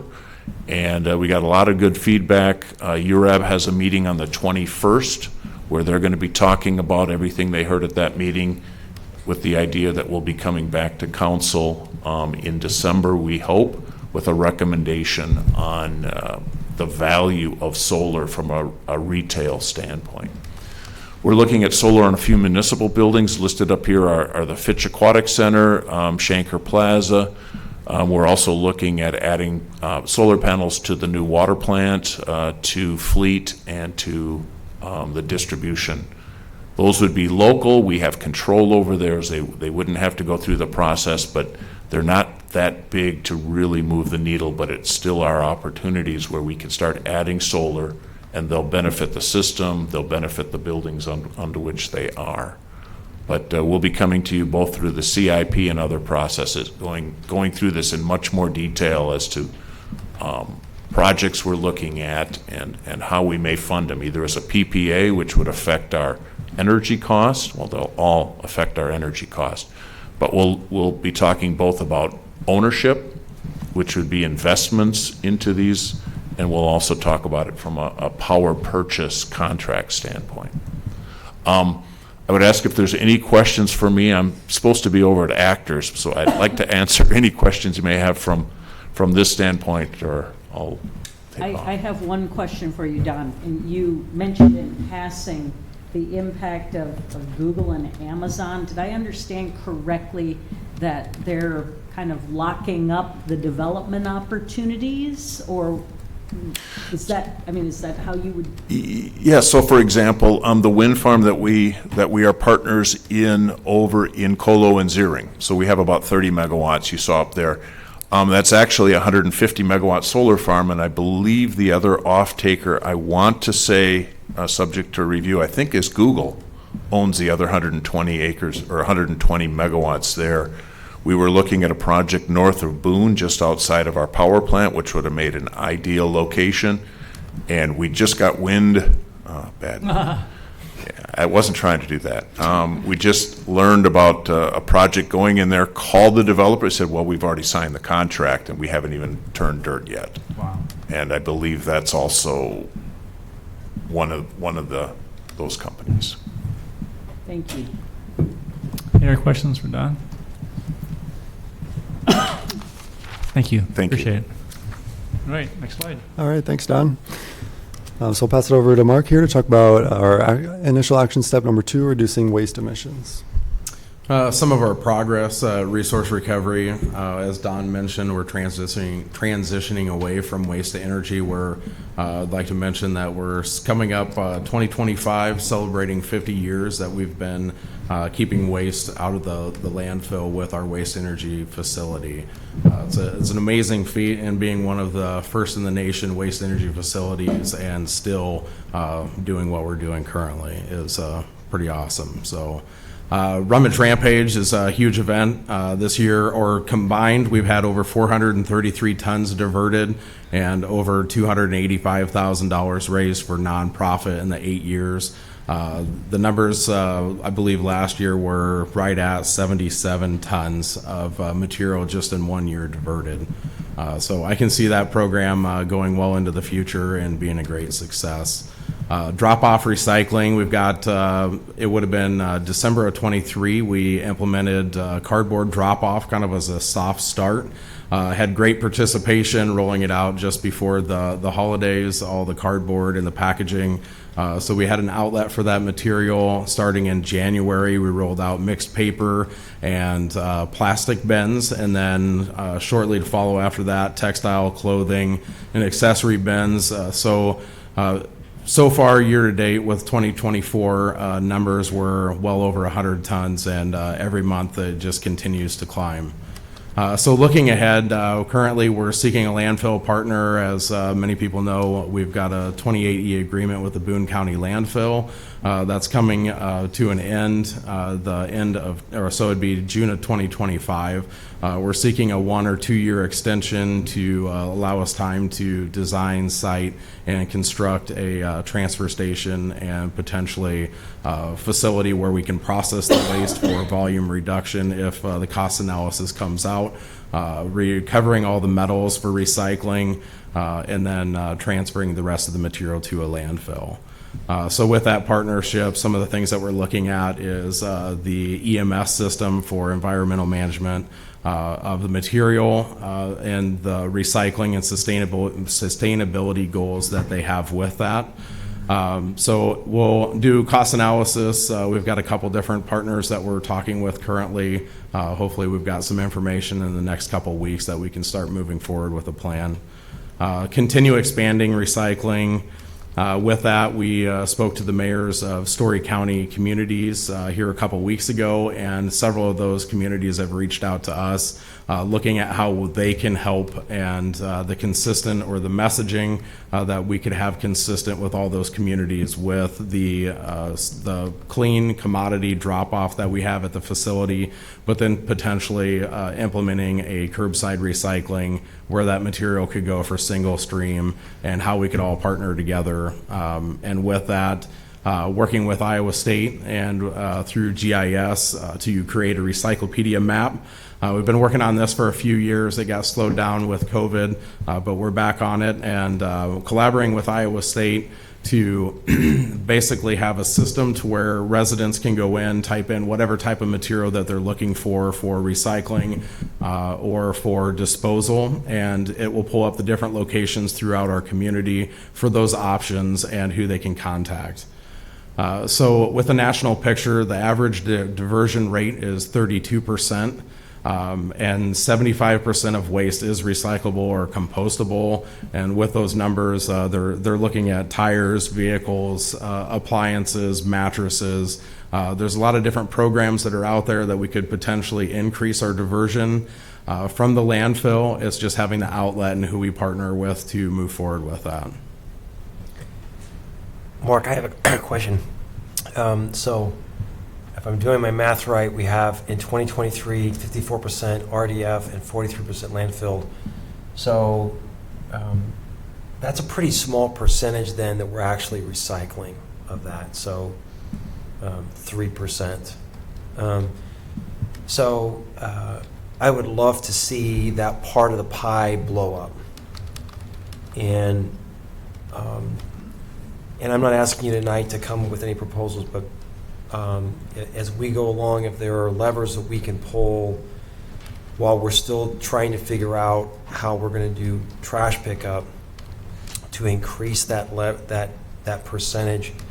And it's a bummer that 43% is going to landfill. Is that because we had some issues with the plant in terms of its ability to handle the RDF? Is that some of that's with natural gas restrictions and the purchase over the last for 3 months of 2024, but then also going in November, December, January, February, and March. We're also at natural gas restrictions. So some of that's part of it, the reliability of the system. But then also some of the material that's coming in is not processable to where we'll say mattress, carpet, furniture, things that cause issues on the downstream.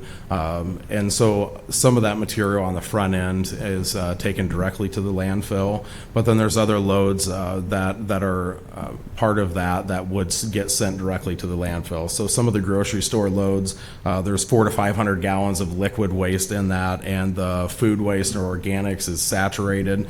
So when that material comes into the tipping floor, instead of bringing it in, mixing it in with other material and contaminating the refuse-derived fuel with the moisture content, we've diverted those loads directly to the landfill. So before, to mix those in and get them to go through the facility, it would contaminate anywhere from 5 to 8 loads of material because of that moisture. So that's helpful, because when I went on council, it seemed like we were 85%, 80 to 85% was being handled through RDF, so it was 15-20% that was being landfilled.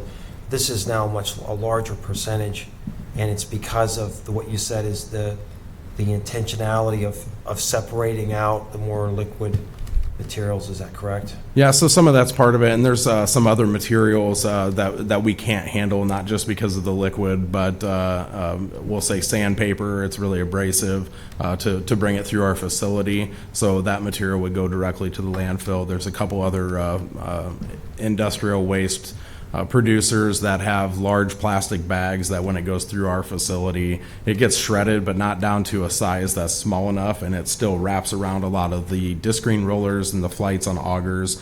It takes some time for staff to go in and cut those out, so it's kind of counterproductive to accept those materials. Yep, thanks for that. Just to emphasize or maybe clarify, in our strategies we're developing, there'll be a place for recyclables in the system itself. So you'll see there'll be our customers will have an opportunity to just deposit refuse or garbage, and then there'll be another opportunity with recyclable. So that percentage should increase, recycle should increase substantially. Yeah, I'm just anxious for this to happen sooner in terms of being able to expand that percentage of the pie that's recycled. 3%, that seems really small to me. And I just think the community can and should do better to increase that, just on a voluntary basis. So thanks for your thoughts on that. Yeah, and I think single stream will be a big part of that. Within the community, curbside collection, if we go out for an RFP for that service, but then also potentially having other community member agencies participate in that as well. So that'll have a big impact on our recycling numbers and diversion rates. Thanks for that. I'm surprised by the willingness or the enthusiasm that's being shown by other communities in the county, and that's great, because obviously we're partnering with all of those communities to dispose of waste, so having them on board for recycling is really helpful. Okay, any other questions? Thanks, I'll just add too that the data from the chart is from 2023 before the drop-off recycling was implemented, and we hear all the time that people love that facility, the drop-off. So we're beginning to increase that wedge a little bit. Thanks. But thanks, Mark. All right, so step 3 is net zero new construction. So this is all about incentivizing, supporting new construction to build to highest standards of efficiency and renewable energy generation. So we have some smart energy rebates in this area. These are pretty new. Last year and so far this year, we've incentivized 9 homes, and that's only available for Ames Electric customers. So that's great progress there. That's a $3,000 incentive available to folks that build to that net zero ready standard. And then I'll pass it over to Kelly to talk about tax abatement and a pilot project. So back in February, we were looking at the citywide tax abatement program. There was a motion to provide an enhanced option to hopefully encourage net zero ready construction. And in the chart that Nolan provided for you, there's multiple wedges there. So we have commercial, multifamily, and single family. So we were looking at single family first. We thought it was the easiest to deal with. And we've been looking at this in great detail to try to understand what Don had to say, understanding what our renewable energy portfolio may be in the future versus what our current mix is. And if you remember in the Climate Action Plan, there's a lot of complicated assumptions about the different elements of energy production and usage and how all of those things relate to the emissions that come from a home. So we've done all of the research now, and we've kind of gone through everything. I think your next meeting, you're going to see this proposal. What I'm trying to highlight tonight is our first answer to that was probably not a productive solution for the Climate Action Plan. So we're going to come up with an alternative that takes the idea of net zero ready that's in the Climate Action Plan and hopefully advance that a little bit further. And there's going to be some discussion and some policy questions about how those incentives work. What's the use of that incentive? Is it really moving the Climate Action Plan goal forward? And this will all be about single-family homes. And then in next year, we'll have to work into how do we deal with multifamily and then work towards commercial development. They all get harder as they get bigger, obviously. Another thing that we came up with, and we think the Ames Home Builder Association will be interested in this as well, is we do want to propose to have a partnership with the Home Builders Association to kind of build an educational component into the city partnering in the design and construction of a high-performance home. So we've heard before that, is there an education element that needs to be done out there? Yes. Is there a practical element of people starting from scratch to understand how to build higher performing homes without just trying to modify an older design? And what are some of the trade-offs of doing that? So we think next year, working through a pilot program to think about how does a spec home get constructed at a higher performing level, because typically a spec home, builders are not investing a ton in that because they don't know who the buyer is at the end. So we want to see what we can do to improve that product that gets built commonly in the city. So that's something else we'll be proposing to you to try to advance this particular move in the Climate Action Plan. All right, thanks, Kelly. So step number 4 here, we've got building retrofits. So this is about improving the efficiency of our existing building stock here in Ames. So I mentioned the smart energy rebates. While the new construction rebate is relatively new, a lot of the other rebates have been around for a while, and they've had a huge impact on decisions made for Ames Electric customers. So we're incentivizing appliances, induction ranges, water heaters, thermostats, electric vehicle chargers, electric lawnmowers, and also providing free energy audits for homes and businesses to help folks identify energy-saving improvements that they could make in their home or business. I'd also like to point out for the heat pumps incentivized over the last 2 years, we're seeing a great trend there. From 2023 to 2024 year to date, we've seen almost a double in the amount of heat pumps that have been incentivized. So that's great to see. Then looking ahead, we're exploring different financial incentive structures and funding structures to get a retrofit program out there.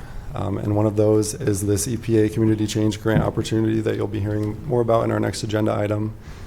And then also education on efficiency is an important role that the city can play, so we can be that source of reliable, factual information for folks on improvements that they could make to their homes or business so that people can make informed decisions. So that education outreach will be a big part of this as well. I have a question on that, Nolan. Sure. So are we, as we were thinking about our budget for next year, do we have any kind of place for retrofitting in our proposed budget at this point? We do not. No, we have $1 million set aside for sustainability, so we can program that money into a pilot program, as we were going to do. Remember that? I didn't know if there's anything that was particularly earmarked for retrofitting houses yet. It's to implement the whole climate action plan, so it's how we prioritize that. So there could be some money. Oh, yes. Correct. There was about $1 million set aside from the council to dedicate towards sustainability. So that a portion of that could certainly go to residential rehab or building retrofits. Okay, thanks. I'll add to that, one of the things that Nolan's working on is just researching what different building retrofit programs there are across the nation, what we might work well here in Ames. Yeah, a big part of that is incorporating rental homes. As you all know, it's a big portion of our housing stock here, so structuring a program to be inclusive of rental homes is definitely a priority. So on the outreach and communication part, just a brief plug for our event. That's going to be a week from today over at the library in the Dan Foss room, so we'll be there from 4 to 6 p.m.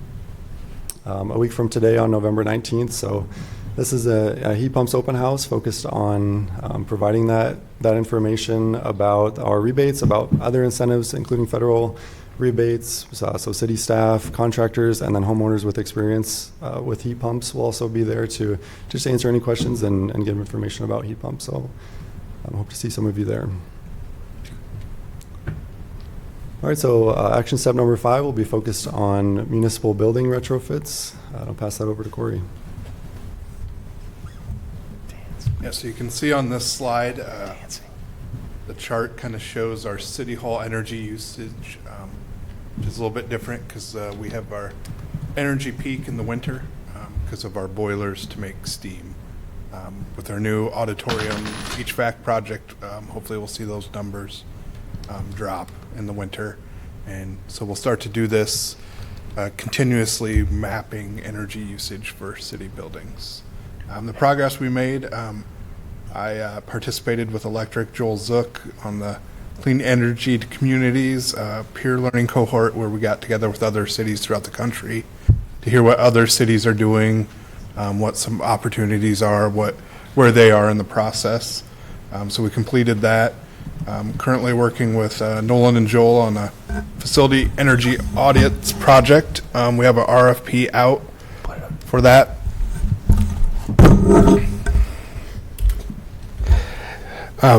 So that will be out. So that's looking at all of our facilities throughout. We'll do an engineering analysis, look at that, and we'll come back with kind of that specific what's cost effective to get the most bang for the buck for those, and then we'll discuss those and see if those be future CIP projects or if there's opportunities there. And then, like this chart shows, we'll start benchmarking all the energy and water usage of each of those municipal buildings throughout time so we can see how the improvements impact those. So we'll use that audit, obviously, to look at maybe retrofit projects. Some might be simple. Obviously, we'll have to talk on some of the bigger ones. If we get into big, large HVAC projects, obviously that'll be a discussion with council and budgeting. We're looking at solar at municipal facilities. As Don said, like the plaza and the Fitch Family Indoor Aquatic Center, those will probably be used to offset operating costs. Now, there might be partnerships with electric where maybe they take the usage of the solar panels for themselves. So those are discussions we'll have. On some of the bigger buildings, they might say, we'll install it at our cost, and then they would get the benefit.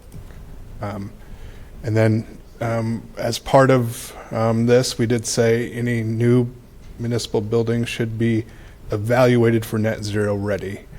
So as we go through some of the new buildings we'll discuss in the near future, we'll ask consultants to kind of what would it take to get net zero and what is that incremental cost to do that. So you know those numbers as we go forward. Corey, just real quickly, we think about government buildings. Is Iowa State doing anything? Are we partnering with them? They have lots of big roofs to think about. Any conversations going on with them? That'd probably be a question for Don. I'm not sure what their plan is on solar. Okay. But that might be an opportunity they could look at in the future. Yeah. Great, thanks. Corey, where do buildings that we might purchase for municipal use fit into this scheme? They aren't new buildings, but they're new to us.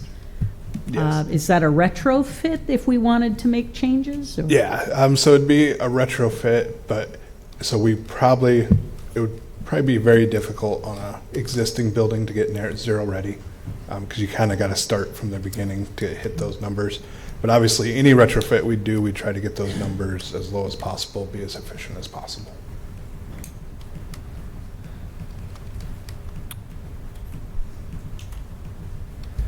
So on the fleet side, this is the non-Cyride.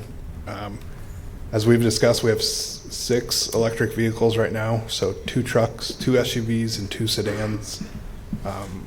More on order, so we'll eventually end up with 6 pickups.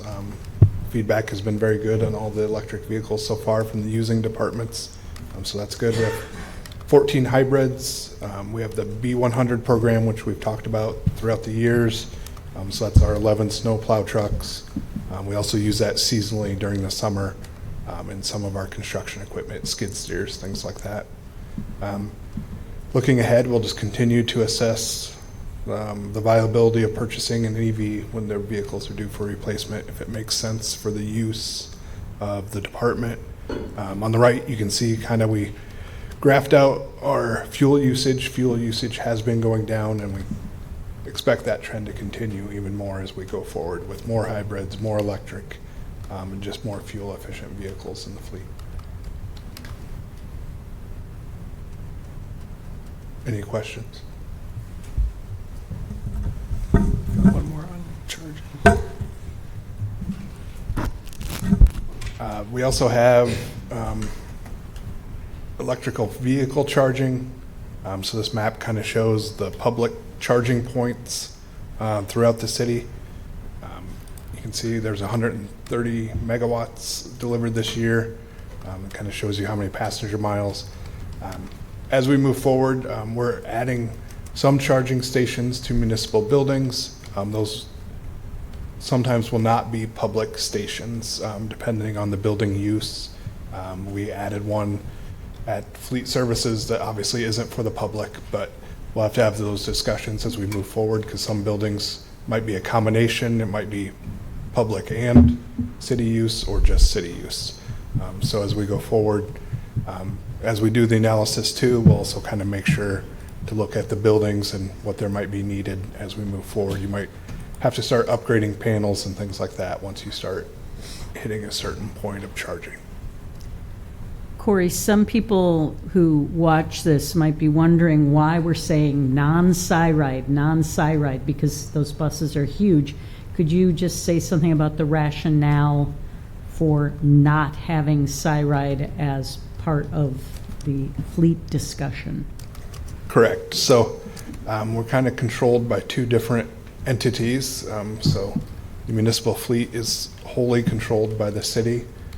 Cyride is controlled by a board, which includes other partners. They do have a plan, which will eventually have those numbers. I believe they're looking at electric. They're looking at B100. So there is a plan. It's just kind of separate. That's kind of how we operate as well. Cyride, because of the federal funding and things like that, operates as a different entity than the municipal fleet. Thank you.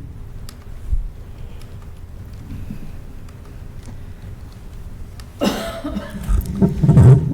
right. Thanks, Corey. And last but definitely not least is our Mayor's Leadership Task Force.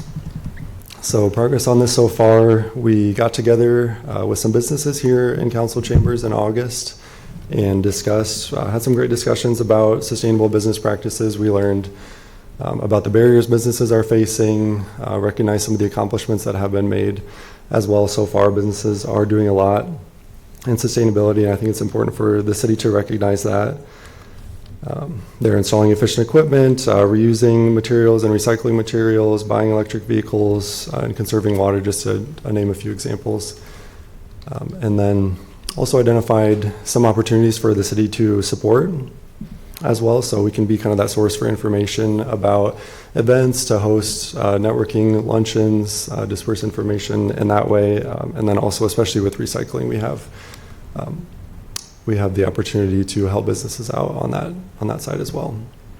So looking ahead, we'll continue those engagements, plan some more events like that to get all businesses in the room talking about sustainable business practices, and then looking at doing some targeted outreach as well towards some of the large businesses where they have the most opportunity. They're either high electric users or high water or gas users, so that we can work with them to help bring down our community-wide emissions.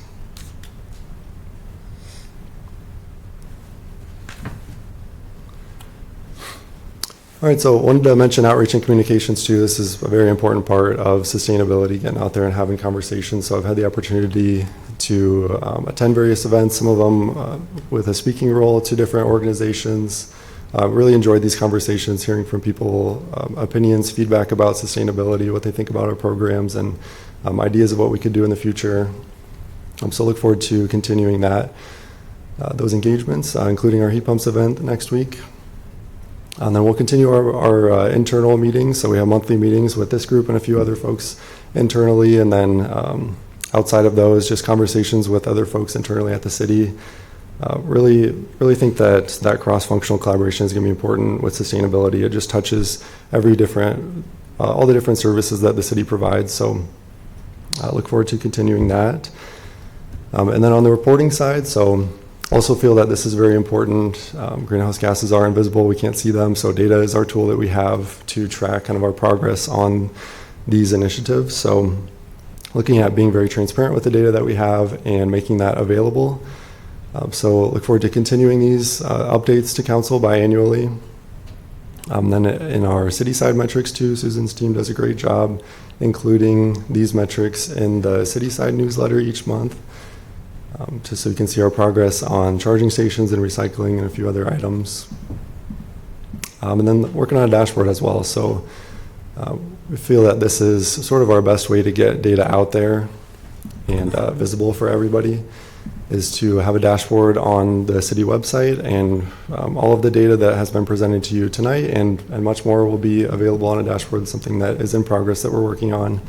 And then I've included sort of an example of a visual that will be part of that. So this will be an interactive map of all of the different city-owned facilities, and the size of the bubble is based on those facilities' greenhouse gas emissions throughout the year. So you can make comparisons, hover over facility and look at the number, or just sort of browse over the city facilities and track different emissions and sustainability-related information about the city. So looking forward to providing that data in a transparent way for folks.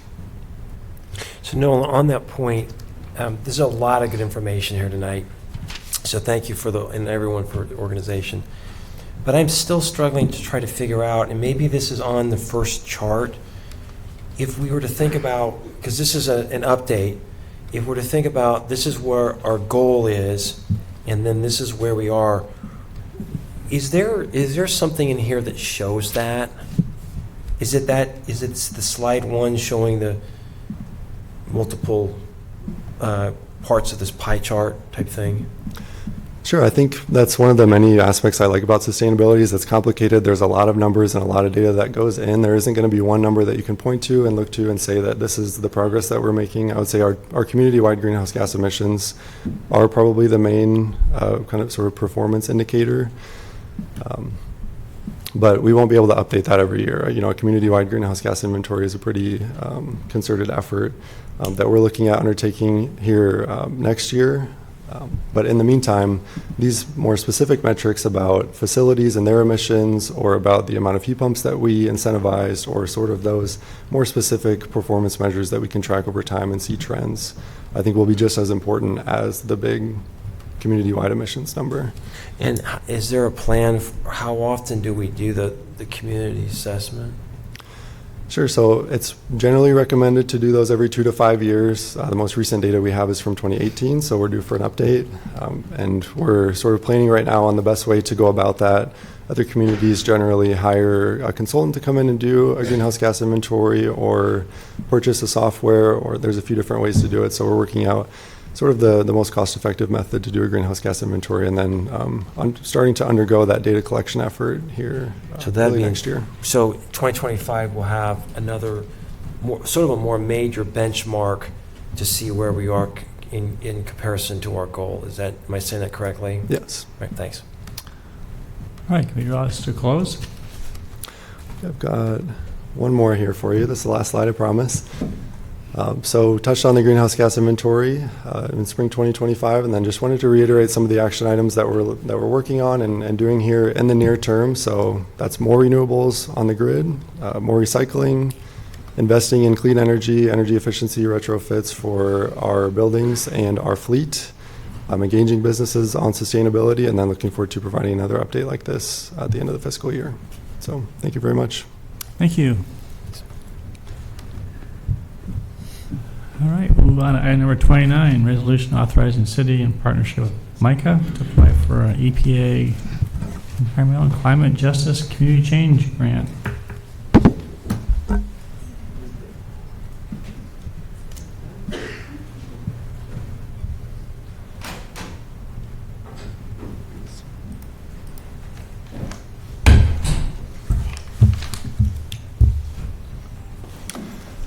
All right. Good evening, Council. Yeah, thanks for hearing our community change grant. We're here with Abra from Mid-Iowa Community Action. Talk about this EPA grant. So it's an environmental and climate justice grant from the EPA. So this is from the Inflation Reduction Act. And it's an environmental justice grant focused on low to moderate income and disadvantaged communities. So those are defined by the EPA. Focusing on investments in those communities, and we'll go into a few details, but I'll let Abra introduce herself. I'm Abra Doherty, and I am the Resource Development and Communications Coordinator at MICA.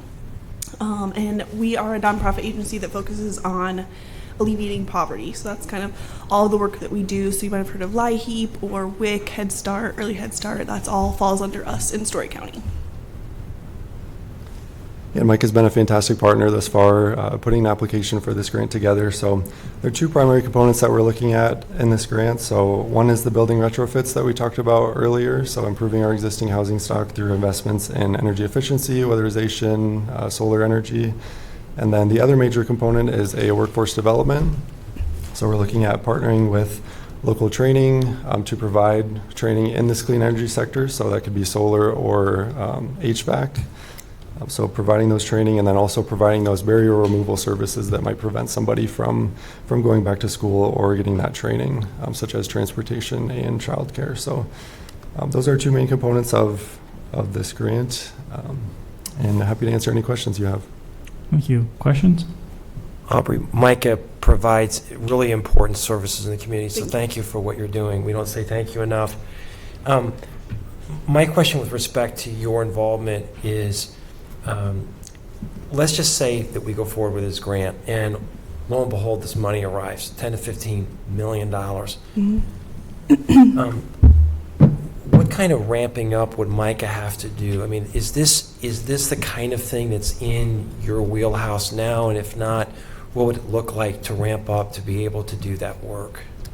I think it kind of looks at each section a little bit differently. So the retrofits, we already have the weatherization program, so this is kind of building on top of that. So our crew would just work with the City of Ames on things that we wouldn't be able to do. For example, if a roof is leaking, we can't provide weatherization services, so then we could use that. So I don't see a lot of changes in that area. As far as the workforce development piece, we have like the FADS program and our Head Start, Early Head Start, really intensive family development services. So that's not a change for us. We would have to hire staff for that. And then another piece on top of the retrofits is we would have case managers that would help the families kind of work through some of that organizing of the updates and connect with them of how to keep, when do you change your furnace filter and what does that look like?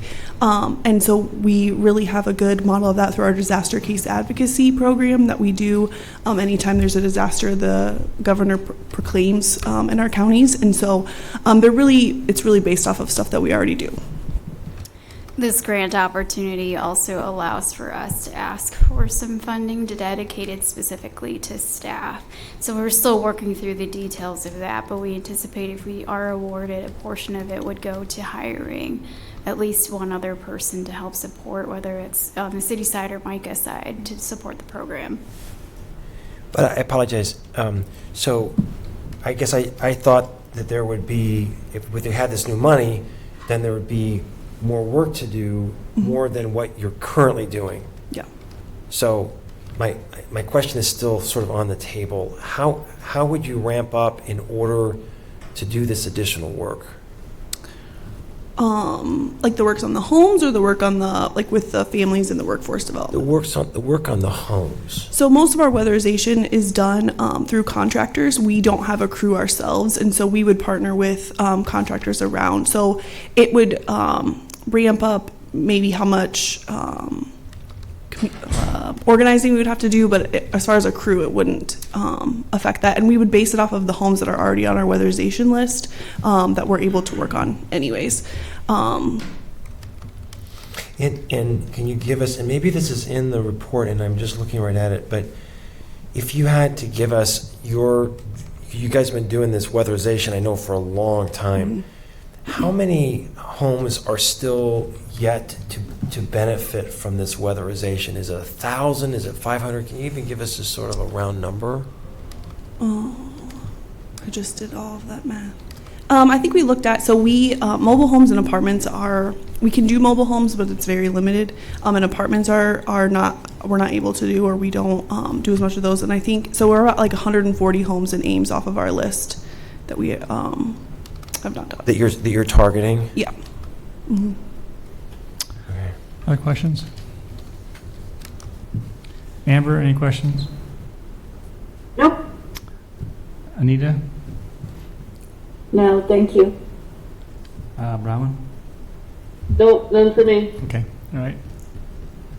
And one more question. So I apologize. Where would all this money go? So we have 140 houses, big pot of money. I still don't understand where the money goes. A lot of it would go into the homes. The work in the homes, the solar, the roofs.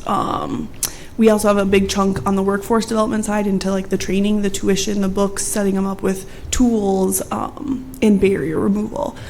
So being able to help them with rent if they're struggling with that, or a car, gas cards, those kind of things. I know we're still kind of flushing out the budget. Yeah, the retrofits are pretty comprehensive that we're proposing. So $20,000 to $40,000 that we would be investing into a home that would save anywhere from 30 to 50% of their utility costs. So pretty transformational investments that we could be making. And again, who would do this work? Yeah, we would leverage Micah's existing contractor network, and then we've also been in discussions with Iowa State, the Center for Research in Industrial Research and Service, so CIRIS. They run Iowa's Apex Accelerator, so they work with contractors to help them understand federal government regulations and sort of the baggage that comes with federal money. There's lots of reporting and stuff that goes along with that, so they would be a great partner in helping to bring additional contractors that may not be familiar with federal requirements into the program. Okay. All right, entertain a motion. I'd move alternative 1. Second. Thank you. Roll call. Discussion, Mayor? I think this is, a lot of this, as much as I can understand it, is very noble. And in fact, so noble that I wish that we were doing this within our city budget. Because to ask people from Missouri or Rhode Island or California to pay for the retrofits in Ames, I think, is appalling. So $36 trillion is what we have for a national debt. And it's programs like this, and this isn't your fault because you guys are just trying to be helpful. This is for council. We have a national debt that's out of control. And it's programs like this that are adding to that. And so we're spending without abandonment, and we should say no. Now, if we value this, I would say to council, if we value this, then let's spend it ourselves. We could pay for this. We have a $300 million budget. We could pay for these retrofits ourselves. And I don't know why in the world someone in Wyoming should be paying for the retrofits in Ames. That's what this comes down to. So I'm supportive of the program, but I'm strongly opposed to having federal dollars pay for this. Roll call, please. Corriere, Aye. Rollins, Aye. Beatty Hansen, Aye. Betcher, Aye. Garten, Nay. Junk. Aye. Thank you for coming. Thank you. All right, we're going to take on item number 30, then we're going to take a break. Lead service line public notice. Are there any questions for John on this item? Maybe you can just give a quick recap, John, and then we'll go ahead and... No action is required. Yeah, the purpose of the agenda item was just to give... You're right, sorry. Pardon? Yeah, the purpose of this agenda item was just to give you the background on a required public notice that we have to do. It's a part of the federal lead and copper rule revision, and our system, just like every other community water system in the country, was required to conduct a service line inventory where we identified every connection to our system, and we had to put it in one of 4 buckets. It was either comprised all or in part of lead. It contained galvanized materials that are or ever had been downstream of lead. It was not lead, or the 4th category was unknown. And so in our inventory, out of 12,475 service lines, we found 144 that we believe are comprised of lead, and 97 that are believed to be galvanized that at one point in time was downstream of lead. So that's just under 2% of the service lines in Ames. So that means that for 98% of our customers, lead is not a risk for them. It's important to know there's no lead in the water when it leaves the water plant, but when lead plumbing is used in private property, there is the potential that it could pick up the lead in that private infrastructure and contribute that to the drinking water. So under the lead and copper rule, once the inventory was done, the next thing that we're required to do is to provide a notice to each of those properties that we found to have either lead or galvanized. And so those are the letters that will be going out tomorrow. A copy of that was included in your council packet. I do want to stress nothing in this has anything to do with a water quality violation or any deficiency in the Ames system. Every community water system in the country is sending these notices out this week. I also want to reiterate that in Ames, the service line is owned by the property owner. It's not a part of the utility. So it's private infrastructure that belongs to that property owner. We are underway right now with trying to assemble a lead service line replacement incentive program, and that is something that we hope to bring to you as a part of the capital improvements plan in a couple of months. But conceptually, what we're looking at is a plan that would provide up to a 50% cost share for a homeowner who's interested in replacing their lead service line. And then also for properties that would meet the HUD guidelines for low to moderate income, working through Vanessa's program, we hope to be able to offer up to 100% cost share for that. So it would be done at no cost to those property owners that would meet those requirements. So we anticipate that when those letters go out tomorrow, there'll be questions, perhaps a little concern. The language was for the most part mandated by the state as to what we had to include. But we wanted you to be aware of what was going out. You may get calls from constituents. We've been prepping city offices that may receive those phone calls to know how to answer those calls. One last thing that I'll highlight from the letter that's going out is that we are offering to come to folks' homes and do lead testing for them for free if they are one of the properties that we identified as either having lead or having that galvanized that has ever been downstream of lead.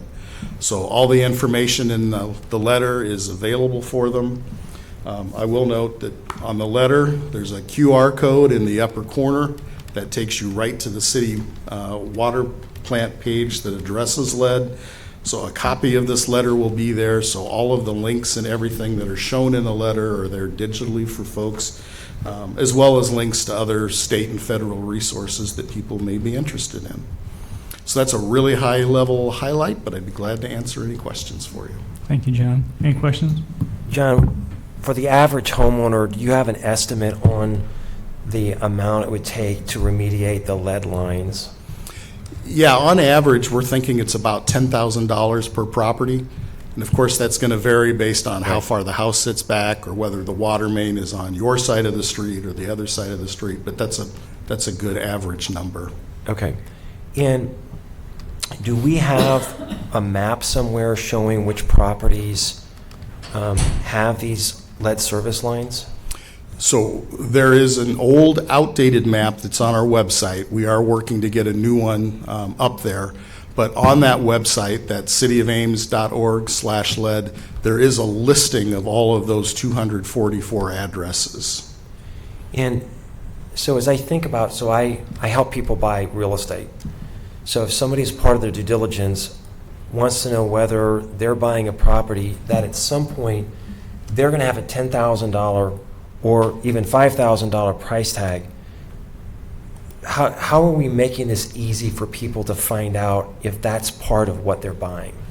Yeah, so they can go to that cityofames.org/lead, and the very first link on there is the list of the properties that we believe have the lead or the galvanized service lines. Because this isn't, I don't think, something that a seller would be required to disclose as part of the residential seller's disclosure statement. That's sort of a statutory creature. Have you given some thought to working with the Ames realtors to help inform them about the situation and just the tools that are available to help them inform their buyers so they can be good consumers of the property? We have not worked locally.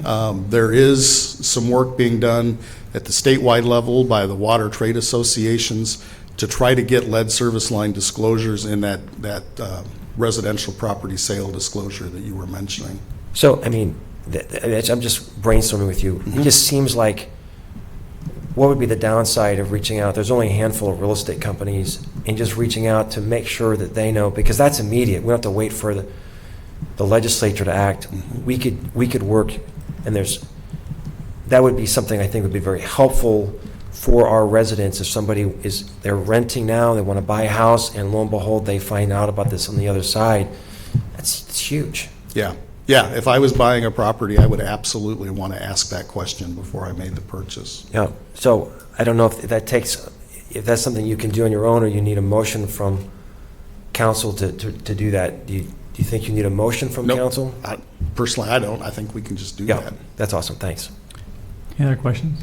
John, do you have any sense whether 2% is a good number? I heard a story on the radio earlier today about this notification process, and that some communities have thousands of lead lines that are going to be needing replacement. Yeah, it really varies by community and when the housing boom in that community took place. Was it when lead was being used?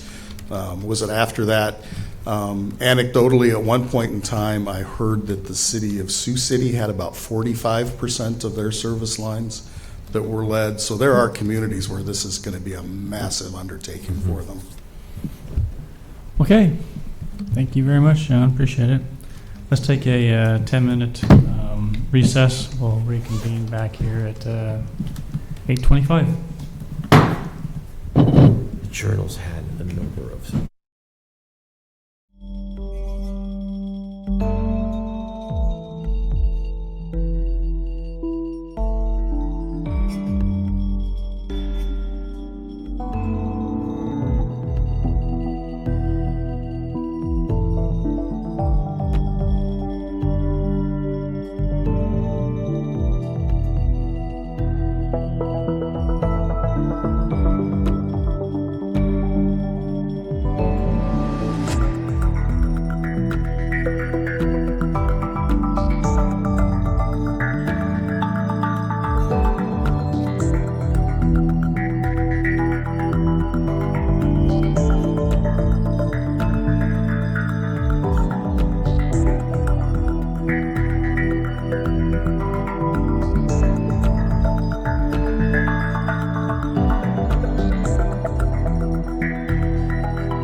All right, we're back in session, and Council, I owe Jerry Neal an apology. She actually submitted a request to make a comment on the climate action plan.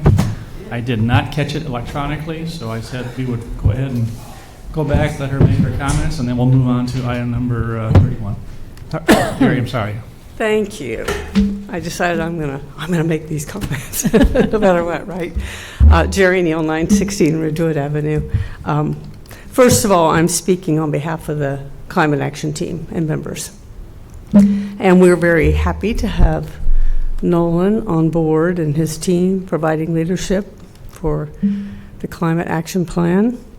And we think that regular reporting is very important, so very much appreciated having him and the team here tonight with a report. Having said that, the Ames Climate Action Team has a couple of things that they see as gaps or missing elements that have been being talked about within the team. First, and this somewhat, I think, plays a little bit with the points that Tim, you raised. We are looking for some overall metrics of change. So that is, given time and context, what is the trend in terms of impact, whether that's positive or negative, that our actions are having in terms of moving towards the goal, the ultimate goal, right? And most of that report, which is beautiful, and it was really well presented, had interesting graphics, but it was showcasing a lot of data points. So we felt that it wasn't really getting to that, how are we overall moving and making progress or not on what we're trying to do? And you might ask me, well, then that's kind of complicated. What do you have in mind? What kind of metrics and how would we do that? And that leads me to the second gap that is being talked about in the team.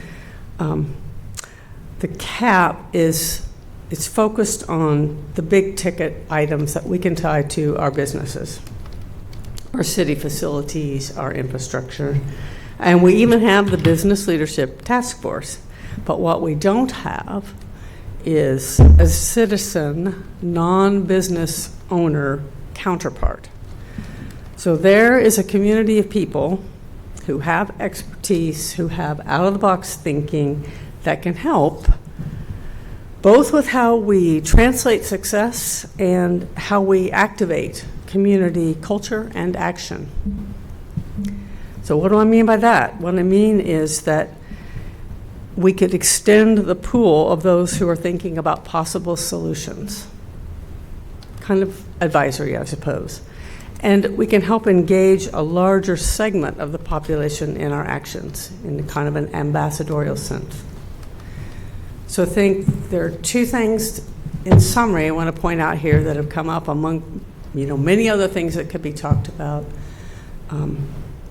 Metrics for change, a community leadership task force. So that's all I wanted to say. All right. Thank you for the opportunity. Thanks for fitting me back in. I appreciate that. You did the right thing in terms of submitting. I just didn't refresh my screen. All right. Thank you. Does anybody else want to address council on the climate action plan only? All right, we'll move on to item number 31. Kelly? Yeah, tonight we're requesting that you have council direct staff to make an edit to the code related to notification. 2 years ago, because we use the phrase public hearing to describe generically when we mean for people to be able to provide comment on something, both at the Planning and Zoning Commission and at City Council, we added those terms to our notification requirements, which by Iowa law then meant we must publish notice in a newspaper. I think we all agree publishing notice in the newspaper is the least useful way of providing public notice, and it has a cost to it. So tonight we are asking that council direct staff to remove that newspaper publishing requirement when it is not required by state law. And so notification would then go back to how we were doing it previously, which is we do mailed notice to adjacent property owners, and then we also post a sign for almost every single type of zoning application that we review, whether it's Planning and Zoning Commission or through the City Council. It would be a few different applications that are affected. Most notably would be the major site development plan. You see only a handful of those, not even a handful, a couple of those in a year. Those are project site plans. If they're wrapped in with a zoning ordinance change at the same time, you would still have a hearing because the zoning requires a hearing. Standalone site plans would not necessitate a hearing on their own if we were to change the code. Is there any questions about the proposed changes by staff? So Kelly, I live in a world where I have to post notice in the newspaper for like probate things. And so I also question like how many people are actually looking at this. But this is sort of a long-standing history of communicating what government is doing. Could you speak to the issue of how we're communicating through our city website and other ways to communicate to the public what we're doing in these areas? So for the Planning and Zoning Commission, so there's two bodies that are subject to this requirement. Planning and Zoning Commission, we post all of our agendas and the reports just like council on our own website. So we're one of the boards that we do provide full access to everything we do on the internet. But our main notification is always going to be the mailed notice to adjacent owners and then that sign posting. We don't use social media to notify any official actions of the city when it relates to zoning actions. And if we do this, do you have a sense of the amount of savings that we would realize on an average year? I know it's going to vary from year to year. I don't really know. I would assume it's a couple $100. Okay, not a ton. Not a ton. It's a small notice, but it does take extra time to do that for everyone, and it doesn't seem to add value. What? It's my understanding council has really been interested in trying to streamline approval processes. This would eliminate one potential step that we're taking that is not necessarily by Iowa code, which would basically be consistent with what council is trying to accomplish. Is that correct? Yeah, it would be. Okay. All right, open up public comment. Anyone want to address council on this topic? Seeing none, we'll close public input. Any questions from Amber, Gloria? I'm sorry, Amber, Anita, or Brown? Nope. No. No, none from me. All right. Entertain a motion.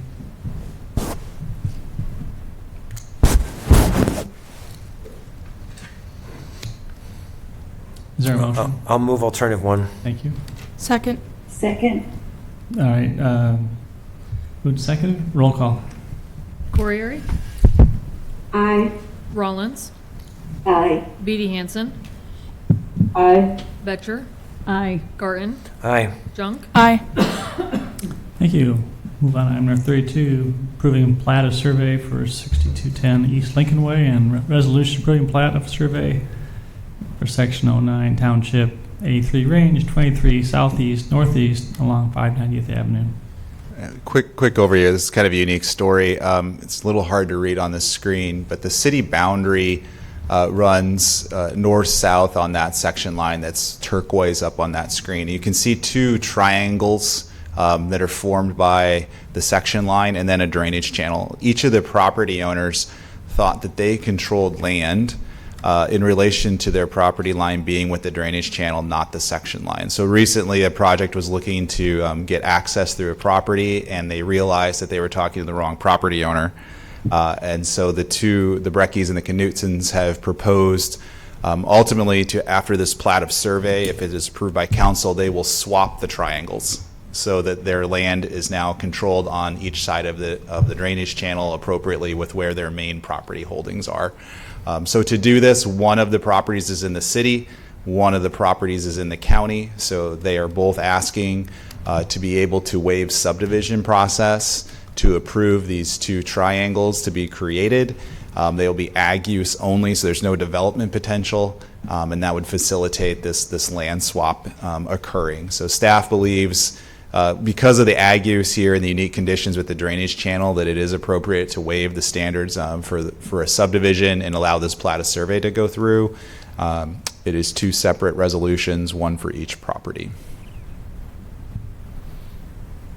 Questions? I still don't understand this. And mostly because when I look at this, it looks to me like the one property to the north is all to the west of the city boundary, and the property to the south is all to the east of the city boundary. So I don't understand how those wedges It's ended about up the- where they are. Yeah, it's about the drainage channel. So like on this piece, if I can get my arrow to move here, the drainage channel runs at this diagonal right through here. So this triangle will get created. It will stay in the city, but this landowner will buy it. So then they have access to the east of the drainage channel to all of the property, and they had thought they had already controlled that. And then the same story happens to the south, where this piece gets carved off, and then it will be back this way to the other property owner. Okay, it makes sense now because I've just realized that those squares the sections are not in isolation, and that they're actually part of larger fields that are running north-south. And, okay, makes sense. I get it. Okay. And it is odd. It is unusual, yes. All right. Is there open up public comment? Anyone want to address council on this topic? Seeing none, close public comment. Is there you want two separate resolution motions, is that correct? Yes, please. All right. Move alternative 1A. Thank you. Is there a second? Second. Thank you. Roll call. Rollins, Aye. Beatty Hansen, Aye. Betcher, Aye. Garton, Aye. Junk, Aye. Corriere. Aye. Is there a motion on item 1B? Move alternative 1B. Second. Roll call. Beatty Hansen, Aye. Betcher, Aye. Garton, Aye. Junk, Aye. Corriere, Aye. Rollins, Aye. Thank you. All right, move on to item 33, resolution to amend the Iowa State University Research Park Development Agreement to allow residential use tax classification. I'm just here for questions. Any questions for Kelly on this one? Questions from Anita or Amber or Brown? Nope. Okay. No, straightforward, thanks. Any questions here? Open public comment. Is there anyone that wants to address council on this topic? Seeing none, we'll close public input. Entertain a motion. Move alternative 1. Second. Thank you. Roll call. Betcher, Aye. Garton, Aye. Junk, Aye. Corriere, Aye. Rollins, Aye. Beatty Hansen, Aye. Got them all? Very good. Item 34, conservation subdivision ordinance changes and stormwater modeling follow-up. Kelly? So as you just announced, we have reviewed this material with you back in October. I don't intend to go back over it, but I'm happy to answer any questions. You had asked us to model, and we had a consultant here model changes to the conservation ordinance. You tabled the item to allow for Hunziker companies to have a deeper look at this and see how it affected one of their project sites known as Auburn Trail. In correspondence, they are in favor of moving ahead with the conservation ordinance. They did not say that all of their development issues were solved by this, but it was able to increase some yield off of their property. And as I had noted previously, we had talked to the Hayden's Preserve Development Group, which is also off of Hyde and 190th Street, and they're in favor of these changes as well. So staff presented a number of options in the report. We're in favor of option 1, which is to take a package of changes, notably to remove the 80% of lots along open space requirement, and then to reduce the mandatory set-aside percentage as well, to create more usable land within these conservation subdivisions. The new language is not presented tonight. We would have to go through a text amendment process once we have direction from council, and you'll see the precise language at a later date. Thank you. Questions for Kelly? So Kelly, does that mean then there's a lot of recommend versus requiring best practices, best management practices, so that language would be clear later in our documents, in our policy documents? Correct. So just to, I believe, Anita, what you're talking about is we alluded to in that study that the consultant indicated that certain best management practices may be more beneficial to us to manage the issues in the Ada Hayden watershed than maybe citywide, and that we could focus on those as preferences within the conservation ordinance. And yes, we will have that type of language in the actual text amendment. Kelly, do we? Thank you. Go ahead, Tim. Kelly, do we have a sense of the number of additional lots that can be created in light of these changes? It's going to vary a lot. I think Hunziker companies saw, I didn't see the plan, but I think about 9 to 10 lots out of 150 to 170 lots. I don't remember the exact scope. I think we estimated about a 10 to 15% usable land increase for each site by these changes, because each of the set-asides isn't fully usable once you make them in developable areas. So it wasn't like a 100% usable every single time. So there was a small density bump expected from each of these. That's what the modeling was trying to identify for us, any potential impacts of the increased development densities. So there's a compromise that's going on here. And so we have some greater flexibility on our requirements, and it gives additional buildable lots. And for those who are concerned about the other side of the equation, you're confident that there's not going to be a material decline in the conservation benefit that we're giving up. Yeah, I think that was the whole purpose of the overview in October, was the consultant's quantitative analysis says, yes, there's going to be more runoff there's because of more development, but because of the controls that do exist for mandatory treatment and detention measures, and there is a controlled release rate at the end of that process. Relying on that controlled release rate, our consultant felt that the system could accommodate the increased runoff without a significant impact to the quality of water that left the site and then made it eventually into Ada Hayden. That was the general conclusion from our consultant. And I appreciate that. This is difficult stuff, and it only reinforces, I think, the value of us reaching out to a consultant and having, this is an important asset for the community, and I just applaud you and your staff for helping us make a data-driven decision. So I feel really good about what we're doing tonight because of that work. All right, open public input. Does anyone want to address council on this topic tonight? Justin?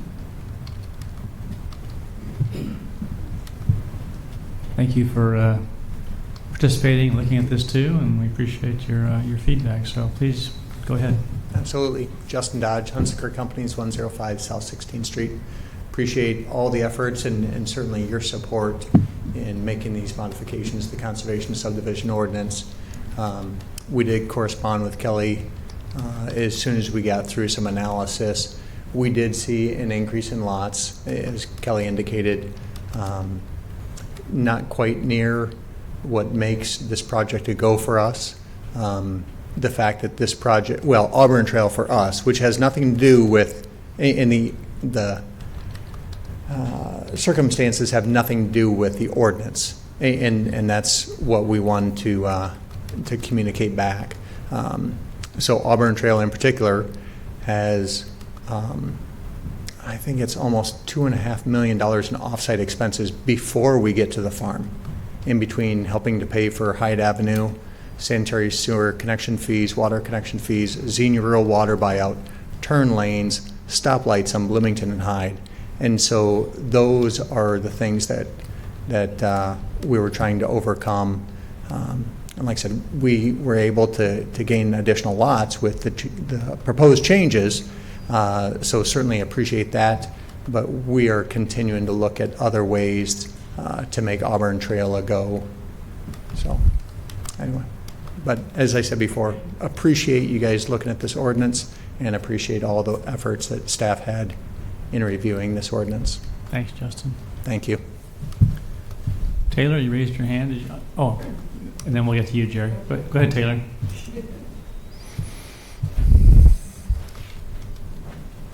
You had brought up best practices for environmental things, and I was wondering about the leaves. If supposed to rake your leaves or not, or if the city has like a stance on that. Okay, thank you. Jerry?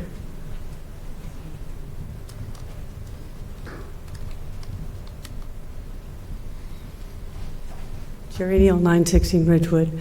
I'm newly on the Ada Hayden board, and so just speaking for that group, I just wanted to highlight that we have been very involved in these discussions about these trade-offs, as you can imagine. Very concerned about how much functionality can be retained, especially since we know that there's going to be a lot more increasing rainfall events and those sorts of things.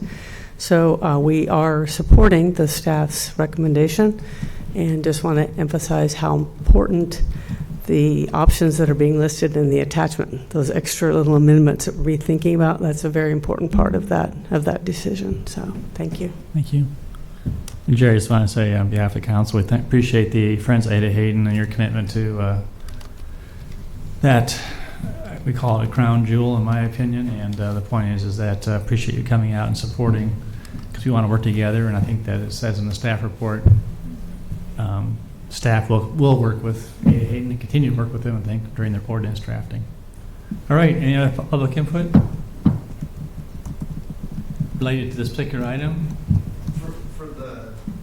So if they make the new houses. Go ahead, Taylor. I'm going to make an exception. Usually we only get one chance. Go ahead. Okay, so if they make the new houses and stuff with the subdivisions, and those houses have sewers and stuff, right? Right. What would you recommend, that they rake the leaves or not rake the leaves? Then when the leaves fall on their property and stuff, that was my question. Thank you. You may sit down. Yeah. You make a comment on that, Kelly, or not? I mean, we have no ordinance in the city about raking leaves one way or the other, so I don't think we have a position as the city. Thank you. All right, we'll close public input. Kelly, there was a comment that was made, I think by Justin.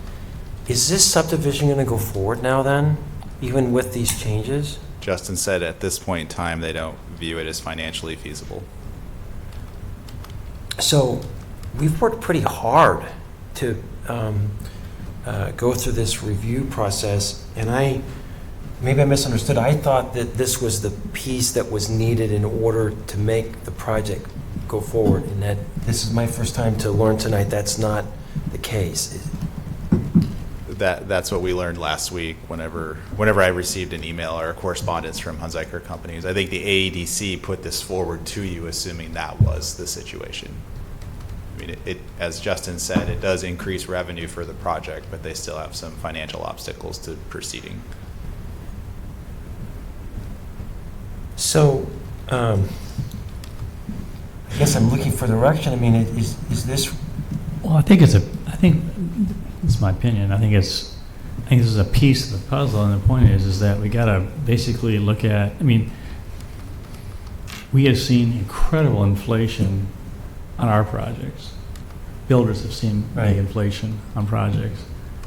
I don't think it's appropriate to dialogue or talk about, okay, so what else needs to be done, because this item is basically about the ordinance. But I think as a follow-up, I was anticipating a follow-up, asking staff to check into, okay, so what else is there to try and move the needle? I don't think that there ever we thought that this was a hurdle, but as Kelly said, AEDC identified this as being a potential impediment, but I don't know that it necessarily said we'll guarantee that you'll start going if you get this thing moving. But I think if you decide not to do it, I think then that's going to keep one more brick on the back of that development from trying to go forward. And it's not just that one; it's also the one north of there, as well as the one potentially to the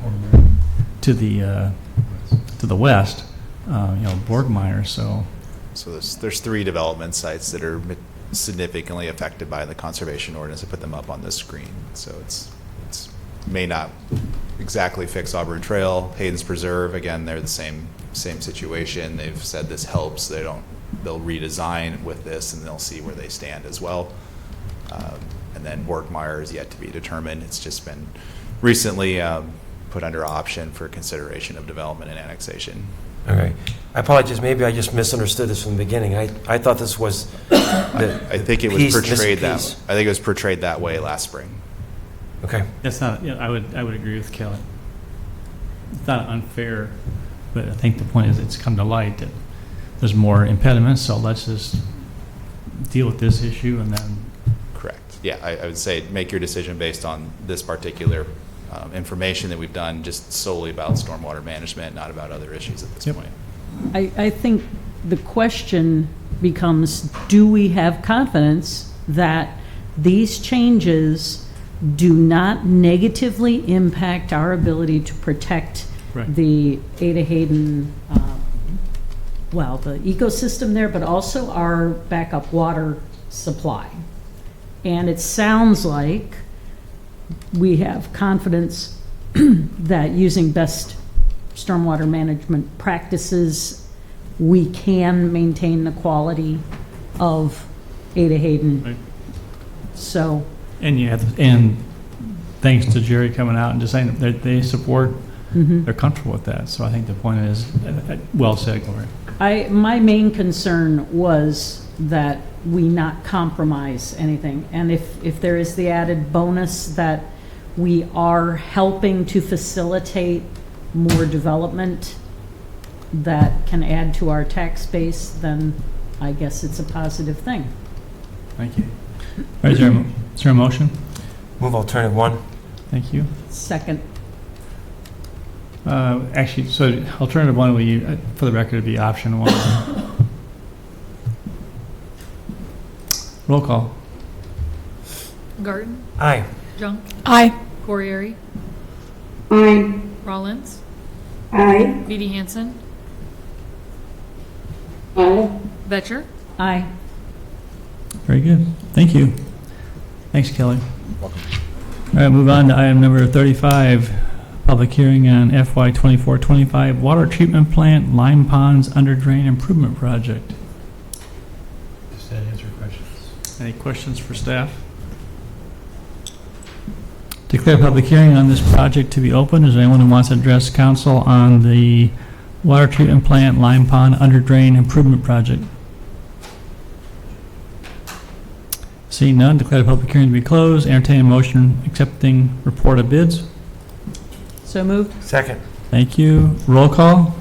Junk. Aye. Corriere. Aye. Rollins. Aye. Beatty Hansen. Aye. Betcher. Aye. Garten. Aye. Thank you. And entertain a motion on resolution approving final plans, specifications, and awarding the contract to Construct Incorporated of Ames, Iowa, in the amount of $200,669. So moved. Second. Thank you. Roll call. Corriere.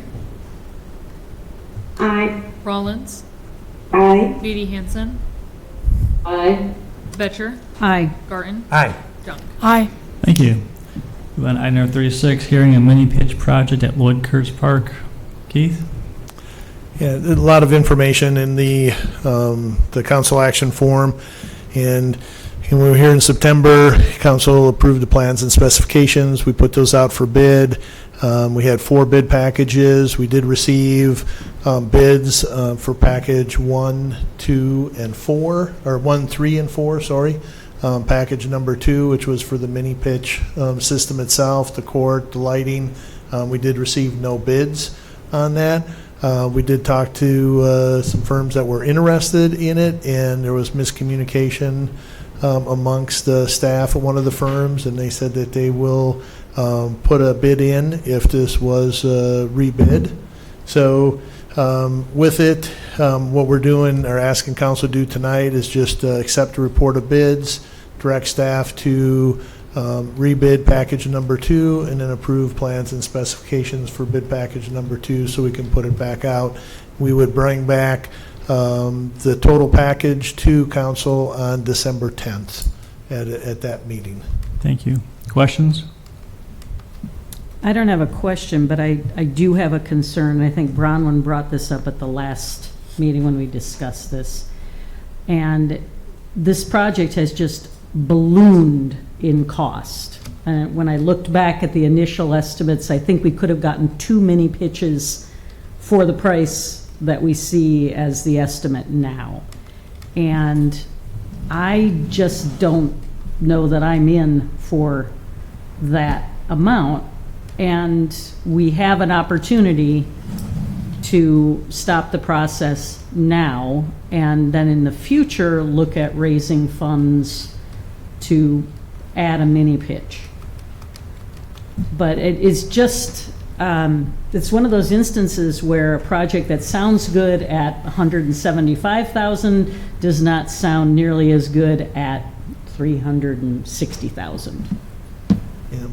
So one of the things, at the last meeting, Tim did ask about, opportunities to still fundraise. We are working on that. Hope to bring that information back at the 10th as well. So one of the things, the engineer's estimate for the mini pitch is 154,000 or 150,000. Initially, we were told, by Musco firm that it maybe be 104,000. So I think what we really need to do, or what we should do, obviously council makes the decisions, but I think staff's recommendation would be to rebid package 2, see what we can get from, if anything, from sponsorships and so on for the additional funding, and then we can bring that total package back to council on December 10th and then make the decision at that time. I guess that sounds relatively reasonable. My main concern is that with every vote, we get further down the path and it becomes harder to say no. On the other hand, if we do want to do this in the future, it's probably good to know what the package would be at this point. Okay. I think Gloria raises some interesting points. And Keith, we don't have this asset in our portfolio of our park system now, so it's a little difficult for us to do evaluation of this. So we think about it like we're asked to do a cost-benefit analysis.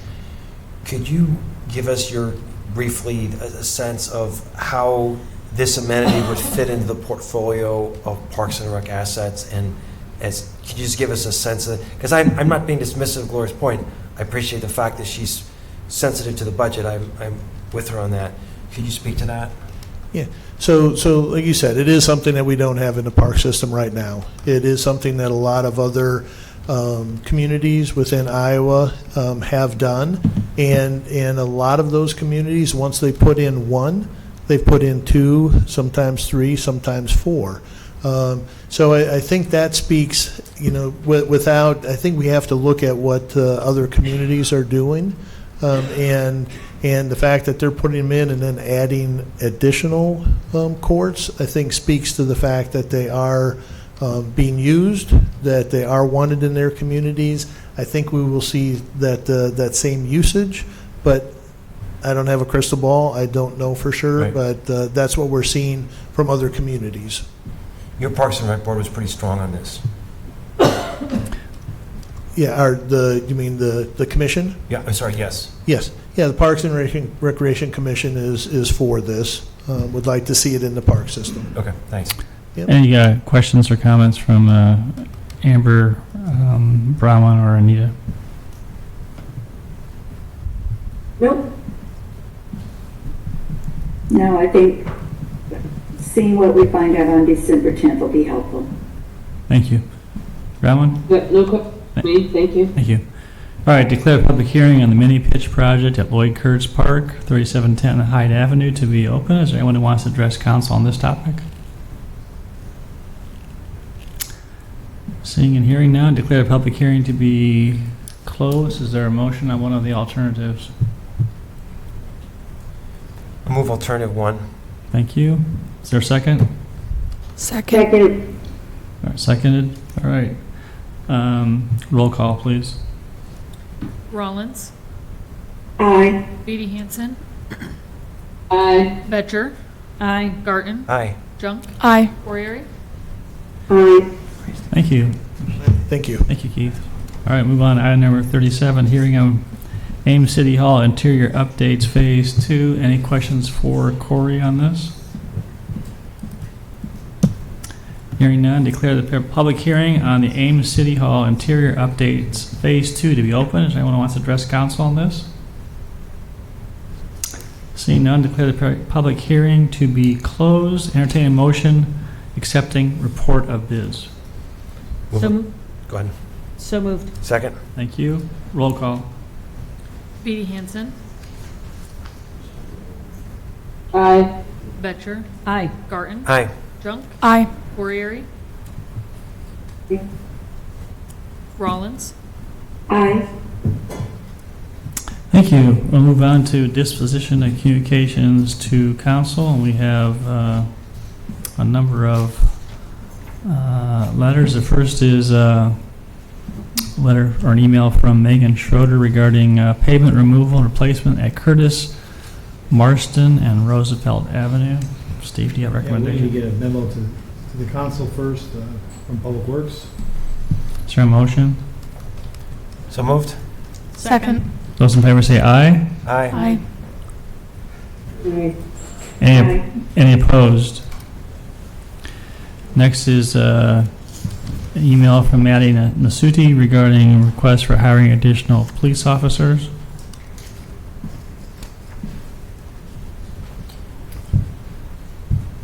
Here. I would move, we thank him for the communication. All right. I'll thank you. second. All right, moved and seconded. Those in favor say aye. Aye. Any opposed? I don't know if you would want to perhaps ask Maddie what pronouns you might use when referring to them. I think they might have an opinion on that. Okay. I just mean for the mayor if someone responds. Thank you, Bronwyn. And there's no indication on their email, but I think I'll take your advisement. Thank you. Those in favor of the motion, please indicate by saying aye. Aye. Aye. Aye. Any opposed? Carried. All right. Number 3 is an email from Merlin Van Cook regarding the Furniture Mart, which I referred to in the public comments, so there's no action to take on that. Next is an email from Travis Tolliver regarding the 4th of July parade review. I would move that we have staff talk with the Main Street Board or with Travis to determine what sorts of possibilities there might be for changing our celebration. Second. And report back to you. And report back to us. Second. Those in favor say aye. Aye. Aye. Any opposed? Carried. All right, next is a memo regarding, from Rich Higgins regarding the occupancy at 3415 Emerald Drive, That was just for informational purposes. and then rental housing occupancy standards. That was for a response to a request for the latest information, so no action. And also one from him regarding vacant and abandoned structures. Unless you want to take action on that one. I would move that we have this put into a council workshop at a future date. Abandoned structure. For discussion, yeah, the abandoned structures. Workshop. I'll second. Okay, those in favor of the motion, please say aye. Aye. Aye. Any opposed? Carried. Next is request for crosswalk at Lincoln Way and Wilmouth from Abby Owusu. Move that we refer this to staff. Yeah, traffic engineer, I'm not sure she wants a crosswalk across Lincoln Way, that's no. I think we had this request made a few years ago, and Across Lincoln Way? that, yeah. And I don't remember what was done at that point. Yeah, let's get a memo from the traffic engineer. He'll contact her too, probably. Move for a memo. Second. Those in favor say aye. Aye. Opposed? Aye. Carried.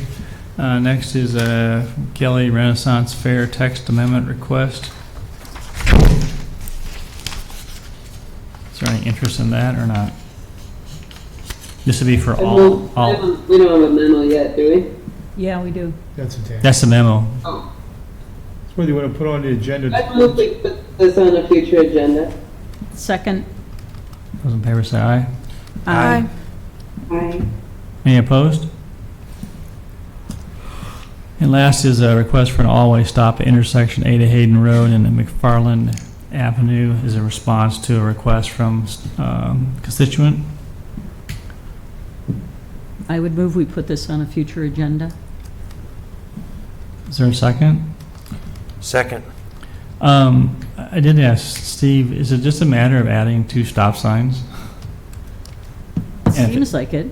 if that's the case, is there a reason to put it on an agenda? Could it not just be directing staff, even though it doesn't show that it's needed? Can we make that kind of They decision? have to ask Mark.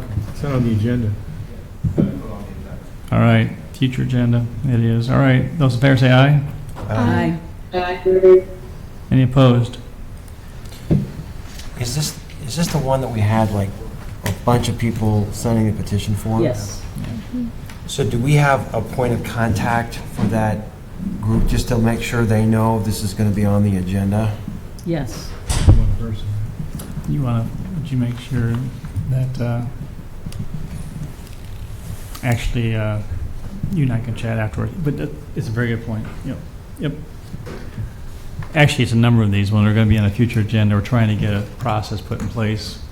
Grace and Carly are doing a great job, and so is Renee, but basically letting them know the next day, what's transpired, not saying that there's going to, and then when it does come up, letting them know that's going to be on the agenda, so they have some heads up. Yeah, thanks for that. Just customer service.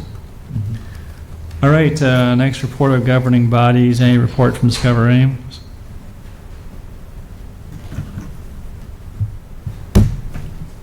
Nope. No report. Ames Regional Economic Alliance. Nothing new? SEMA, there's nothing new. Transit. Rowan, anything? Nothing, we haven't met, Transit hasn't met since the last meeting of ours. All right, very good. Council comments. Amber, any comments? No, nothing for me. Thank you. Rowan? No, nothing for me, thanks. Anita?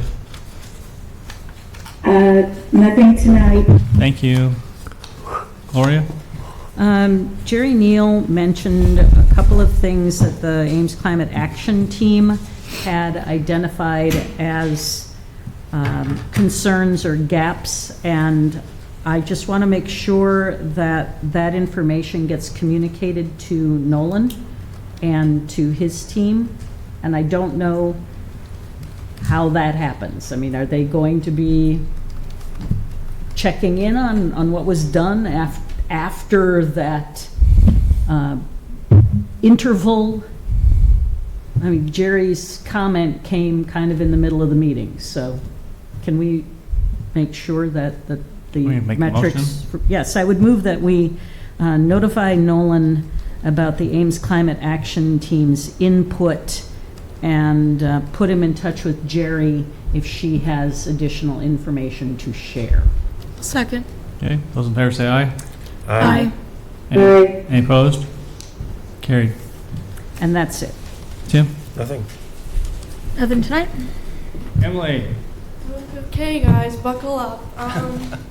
So we have our joint meeting next Wednesday. I've shared the tentative agenda with you all on your email.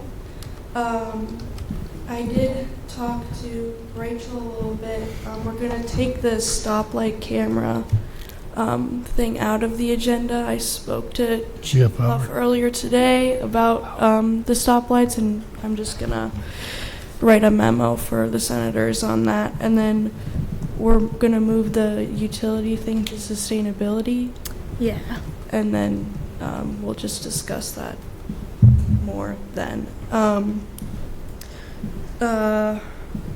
then there are some new message the mayor feedback things. One of them is we need a Canes close to the college campus.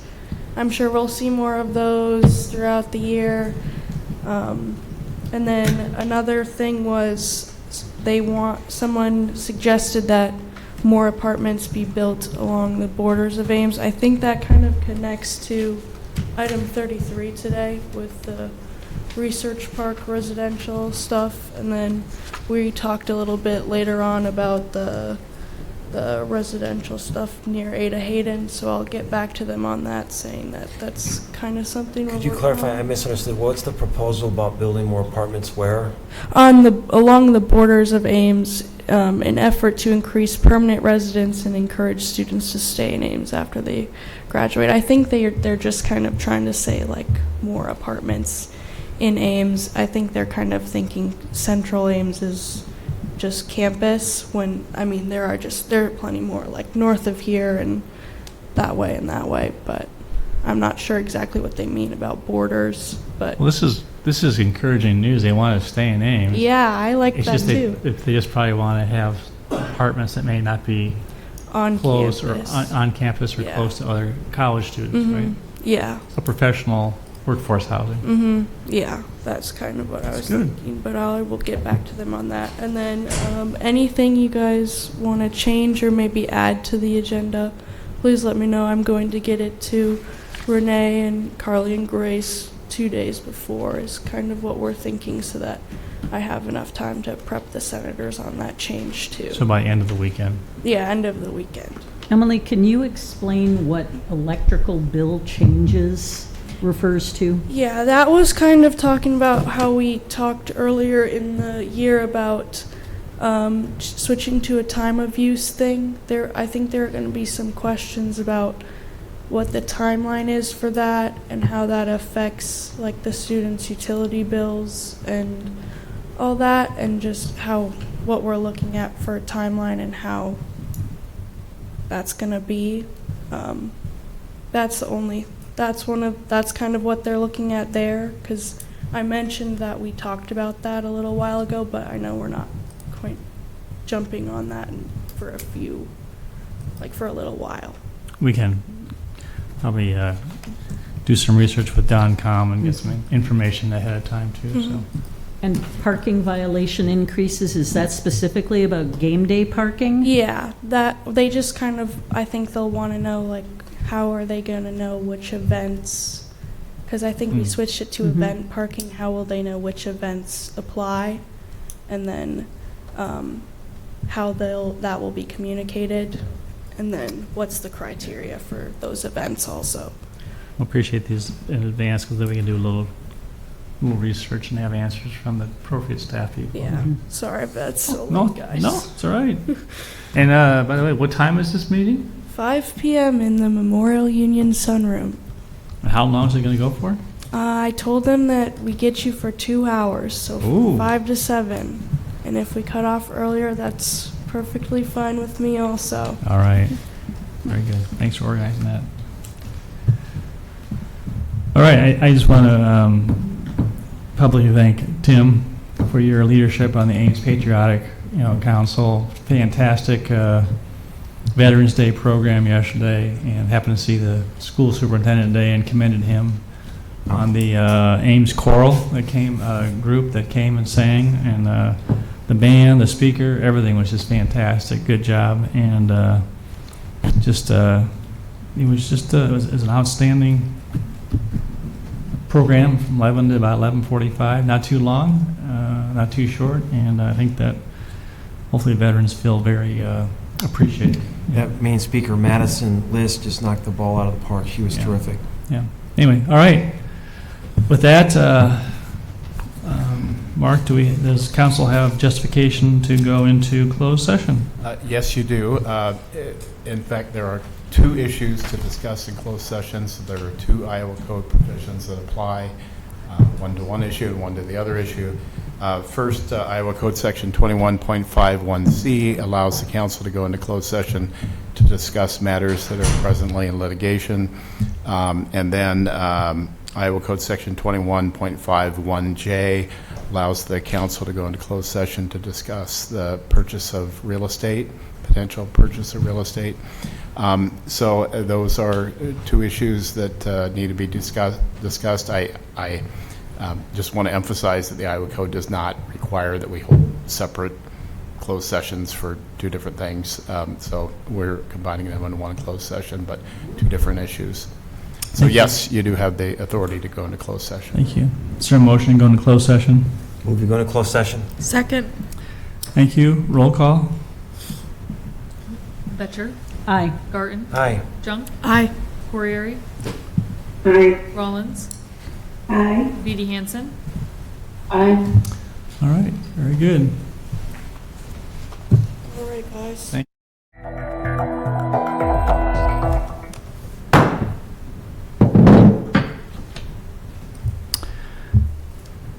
All right, we are back in open session. Is there a motion to approve settlement agreement with Timothy Hansen? So moved. Second. Roll call. Garten. Aye. Junk. Aye. Corriere. Aye. Rollins. Aye. Beatty Hansen. Aye. Betcher. Aye. And secondly, is there a motion to pursue real estate option that was discussed during closed session? So moved. Second. Roll call. Junk. Aye. Corriere. Aye. Rollins. Aye. Beatty Hansen. Aye. Betcher. Aye. Garten. Aye. Thank you. Is there a motion to adjourn? Move we adjourn. Second. Those in favor say aye. Aye. Aye. All right, we are adjourned. Thank you, everybody.